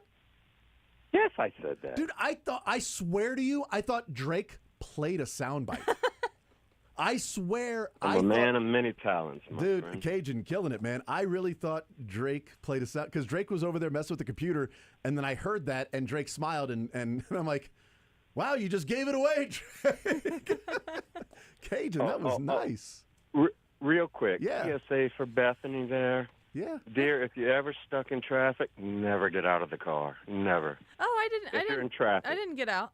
Oh, okay. Oh, I thought I you thought you were said you get- got out. Yeah. Oh, I'm sorry. Well, I mean, no, I actually called the cops. I was wanting a cop to help direct traffic around me. Yeah. And never got that. Yeah. The other and- ladies got out of the. Yeah, The yes, other ladies got out. some other ladies got Oh, out okay. and asked if I was okay. Oh, Yes. well, those other ladies never get out of the I car. know. Don't get out of the car. Yeah, just drive by slowly, roll down the window, and say, You can't, "You can't park there." there." That's what you should do. Cajun over the sports side. We got Royals trades. We got Chiefs training camp stars, and we have one question left in the Royals All-Star category. But Let's try Royals trade, even though I've just been a fan since like '98. okay, so then if that's the case, let's go with one that might be a little bit. You know what? How about this? Sean Manaea was traded for Ben Zobrist at the trade deadline. The Royals were able to draft Sean Manaea because they went, quote, signability, saving money on their first-round draft pick that year. Any idea who the first-round draft pick was that year that they saved money on to draft Sean Manaea, who they traded for Ben Zobrist? Was it Christian Cologne? But that's not a bad guess. I'm going to give you another one because I know you're not a longtime Okay. Royals fan, but I'm going to give it. But it's right around there, right around that time. Christian Cologne also was. Christian Cologne was that weird, like, oh, it's a signability, but really, there's nobody else in this draft that you would want to go out and get, and he's the safest pick in the draft. That was what they said about Christian Cologne, if I remember. What year was this again? Manaea was selected in the was that 13 or 14 draft? The trade itself really paid off, but for this Yeah. particular player, it's still getting paid off. Yeah, that's true. He was Jeez. 2013 draft. Yeah, I 2013 don't draft. remember. I'm not that versed in all of that. But that is a good I hint just because took this a player is shot. still getting paid by the Royals. Okay. That's Well, a good hint for you. This player let is still someone else getting go to paid by Johnny's then. That was a good one. Cajun, I appreciate you, brother. Thank you, sir. Good job, man. All right. I appreciate the Alamo drop, too. I promise you, I thought Drake played a clip. It was so good. I was looking for that clip to play it after he got it right, and I couldn't find the clip, and then he said it, and I was like, what, where? I'm telling you, I thought you played the clip. I'm like, well, hold on. Why did you do that? And Bethany actually was so good down at the Final Four in San Antonio, she asked the mayor of San Antonio if there was a basement in the Alamo. And they actually do. You remember that? It was remember like the other building Yeah. does have one. Did they have to like buy another building just to install a basement because people kept asking about the basement in the Probably. Alamo? Is there a bike down there somewhere? Gotta be. I'm not sure. All right, to the phone lines we go. John next up on Sports Radio 810 WHB. John, sports or leisure, what side would you like to start with? How is everybody doing today? Very good, man. Hope you're doing well. Good. Can I start with the dog question that Bethany's been trying to give away? Please. Yeah, let's get that out of the way. I believe it's a Pugsley. Yes. The pug. He said pugilist, and I'm like, okay, well, then he's pug. got it, yeah. I thought pug, that's first three letters. Maybe it was named after that. No, it's not named after that, but pug. That is correct. Well done. Thank you. We've moved past that one. On to the sports side, we've got Royals trades. We got one question out there. We got some training camp stars and one question left in the All-Star Royals category. Yeah, I can't remember the 13 draft if it was Mark Apple or that other guy, Bryant. I cannot remember which one was one. It was neither of them, so you probably don't want to take that question. All right, let's go with the other question. Okay, very good. But that category? What are the other ones? The other category is Chiefs training camp stars, and then there's one question left about Royals All-Stars. Left over from last week. Let's go with Chiefs training camp. Okay, very good. Chiefs training camp stars. You know what? Let's have some fun with this one. This is typically the layup. We always start with this one when it comes to training camp stars. This is the holdover we have every single year. This wide receiver was as big of a camp darling as there's been in Chiefs history. He was an Arena League star and led all Chiefs wide receivers in the 2008 preseason games in receptions and yards, but never actually amounted to anything in his career, but maybe the biggest training camp star darling we've ever had.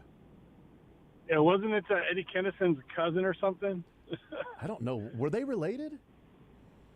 I don't know if they were related, but let me check it out. Maybe they were. Could have been. And I want to say Alfonso Thorpe. It's not. Whatever. It's not Crefonzo Thorpe. I'll tell you that much. It's shoot. Mm-hmm. This guy was a hilltopper.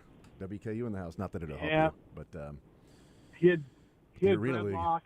I can picture him. Yeah, big Arena League guy. Yep. I'm dying here. I know who. Well, if you're dying in the desert and you need some water, you'd be looking to take at least a little bit of water, which would be a.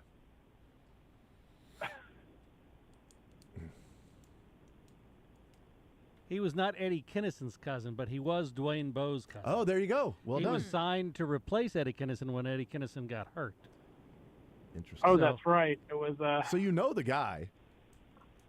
Yeah. What is it called when you take just a little bit of water? Oh, Scipio. Ah, there you go. Nice job, Bobby Scipio. Well done.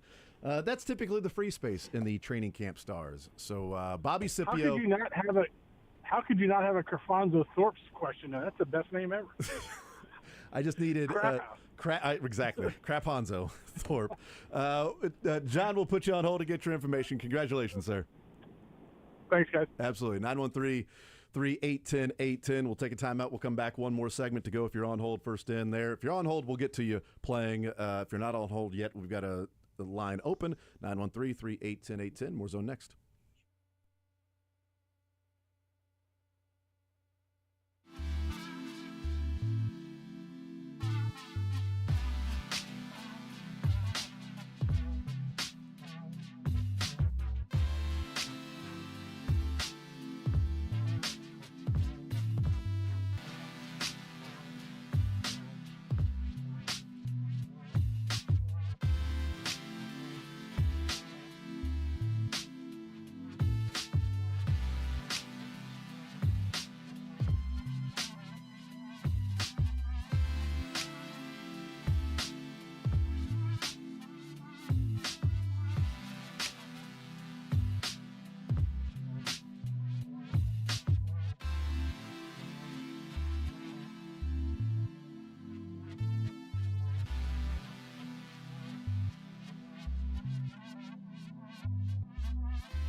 All right, last segment here on Sports or Leisure on this Thursday, 913-381-810. Let's quickly get back to the phone line so we can get everybody that's holding on in to play the game and see how many different people we can get winners today. See if this segment can be everybody wins. Brian, next up on Sports Radio 810. Brian, Sports or Leisure, what side do you want to start with? Hi, could I start with Sean Manaea question? Yes, Sean Manaea traded for Ben Zobrist at the deadline. Royals were able to draft Manaea because they saved money on which first-round draft pick? I believe it was the great Hunter Dozier. Hunter Dozier was drafted in the first round, and they were able to come back around and pay more money for Sean Manaea. Well done on that. Over to Leisure with Bethany. Can I have an Ozzy question, Yes. please? Sure. Let's do it. When Ozzy left Black Sabbath, what singer was the first in line to replace him?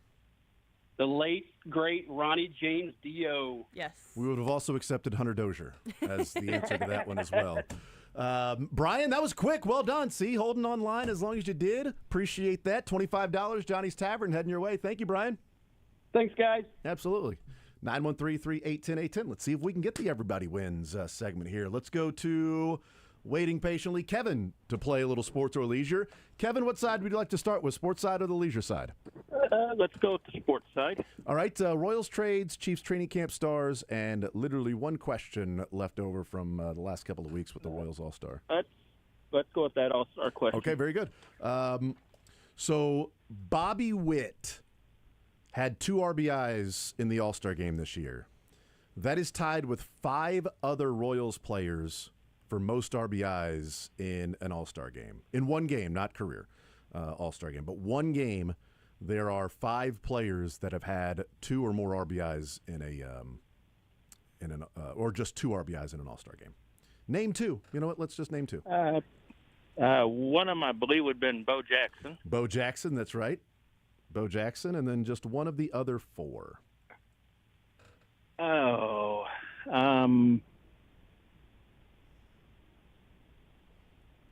Let's see. Well, George Brett. Free space. Nice job. The other 3 were Eric Hosmer had 2 RBIs in the game that he was All-Star Game MVP. Salvi had 2 RBIs in a game, and Cookie Rojas. So Cookie Rojas, George Brett, Bo Jackson, Eric Hosmer, Salvi, and Bobby Witt have 2 RBIs in an All-Star game, and you are heading over to Leisure with Bethany. Dogs, Ozzy, or who am I? Let's go with who am I? Who am I? Okay. I often wore black turtlenecks. I am no longer living. And I created a very popular device among most, probably, I'd say most people. Yeah, you might be communicating with us on it right now. Alexander Graham Bell. I mean, I don't know that he wore black turtlenecks. Let's give him one more chance. Let's do it. Let's give him one more chance. Fine. Bethany, it's your game. I also co-founded a major... fruit company? Not a fruit company, but... I mean, kind of. A major technology. Major technology company. Oh, I thought it was fruit. Oh, major... oh, jeez. He did wear a lot of black turtlenecks. Why was that? Is that just his thing? Passed away in 2011. Yeah. If that helps. Passed away in 2011. I just want to know who were the 2 that passed away around him to make it a 3. You know, because you had to have 3. So. Boy, created the iPhone. Which created which created a lot of jobs for people that are working there. Oh. Boy, Come on. I don't know this, but I do not. It would. Come on, Kev. Lots of jobs. A lot of jobs that people were working. Yeah. Oh, Steve Jobs? Yeah, all right, nice job. Well done, Kevin. We'll put you on hold to get your information. Thank you, sir. Appreciate it. Let's see if we can get a couple more before we got to finish the game. Shane, Sports or Leisure, what side do you want to start with? Sports, Chiefs training camp. All right, training camp stars. Okay, Bobby Scipio is gone. That's unfortunate. From the categories, I think he's probably still with us. Let's go with, one of the other ones. Here we go. Signed to the practice squad a year before his training camp breakout. This is one of the more recent ones. I'll give you a hint there. He was originally drafted out of Iowa by the Vikings. He offered punt return and kick return juice, which is what people liked him for a lot, while playing a little wide receiver. He didn't make the squad because he was traded to the Panthers during training camp for a swap of 7th-round draft picks. It's a recent one.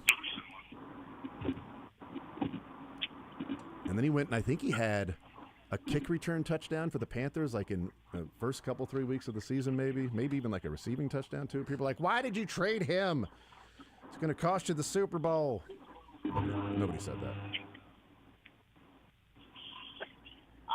I got nothing. I don't want to waste time on that, Jason. I'll guess. It's a hyphenated last name. I'll give you a hint there. Yeah, it doesn't help, but that's okay. I forget that. I forget these guys. I know. Yeah. I'll just say Ruth Bader Ginsburg. There you go. There's my guess. Close. She did not have a kick return touchdown. That was the thing. That's what kept her from being the right answer. Shane, thank you for playing. I appreciate it. Thanks, guys. Absolutely. 913-381-0810. Final contestant is John to play a little sports or leisure. John, sports side, leisure side. What side would you like to start with? Can we do leisure? Yeah, go ahead, Bethany. Is the dog question still out there? If you're talking about the pug one, that one finally went off the board. But I've got another one if you want dogs. I love how this is sounding right now. Yeah, it sounds weird. Let's do Who Am I? All right. Who am I? Okay. Yes, I love it. All right. I'm trying not to make it too easy. I like how we're sounding right now, Drake. We sound a I little love weird it right on now. here. It's great. I love it. We sound futuristic. Oh, darn it. Now we sound... Oh, no, yeah, we're back. Yay. We're back to sounding cool. All right, ask the question, Bethany. Who are you? Who are you, Bethany? Okay, here's one. A British naturalist and geologist developed the theory of evolution and traveled on a ship called the HMS Beagle. Whew. Oh, gosh. You know it. It's on the tip of my tongue. Charles. Yep. Yeah. Keep going. There you go. Survival of the fittest.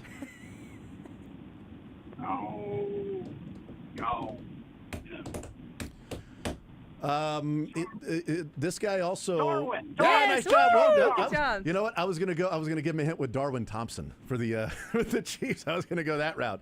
That is only one side, right? Yep. Okay. Sports. Yeah, sports side. What category? Royals trades or Chiefs training camp stars? We'll do Royals trade. All right, Royals trades. Let's go with this one. The player was traded by the Royals in one of the more controversial trades in history. The package of players brought back Kevin McReynolds, Greg Jeffries, and Keith Miller. Brett Saberhagen. Sabes is correct. Well done. On hold you go. John, congratulations. Well done. Thank you. Absolutely. Drake, do we have time? I didn't think so. So there you go. We finished with a few winners there in the final segment. Sports Elite. We clearly did not have time. Any questions that you did not get an answer to that are out there for you? No, I think they were all. so. I think Once they we were got all Pug. answered. Yeah. Once they got the Pug question. A lot of Aussie questions. We might have to Yes. do that one again. One question that was not answered for me, the Chiefs training camp breakout star that was traded to the Panthers was Amir Smith-Marset from a couple of years ago. Amir Smith-Marset was the darling of the 2023 training camp for the Chiefs. And he then went to Carolina. He had 8 receptions, no touchdowns, but returning, he did have a kick return touchdown that year, a punt return touchdown. So there you go. Thank you, Bethany, so much. You're welcome. Thanks for having me. Absolutely. The program's Rim Petro. It's up next. Thank you, Johnny's Tavern.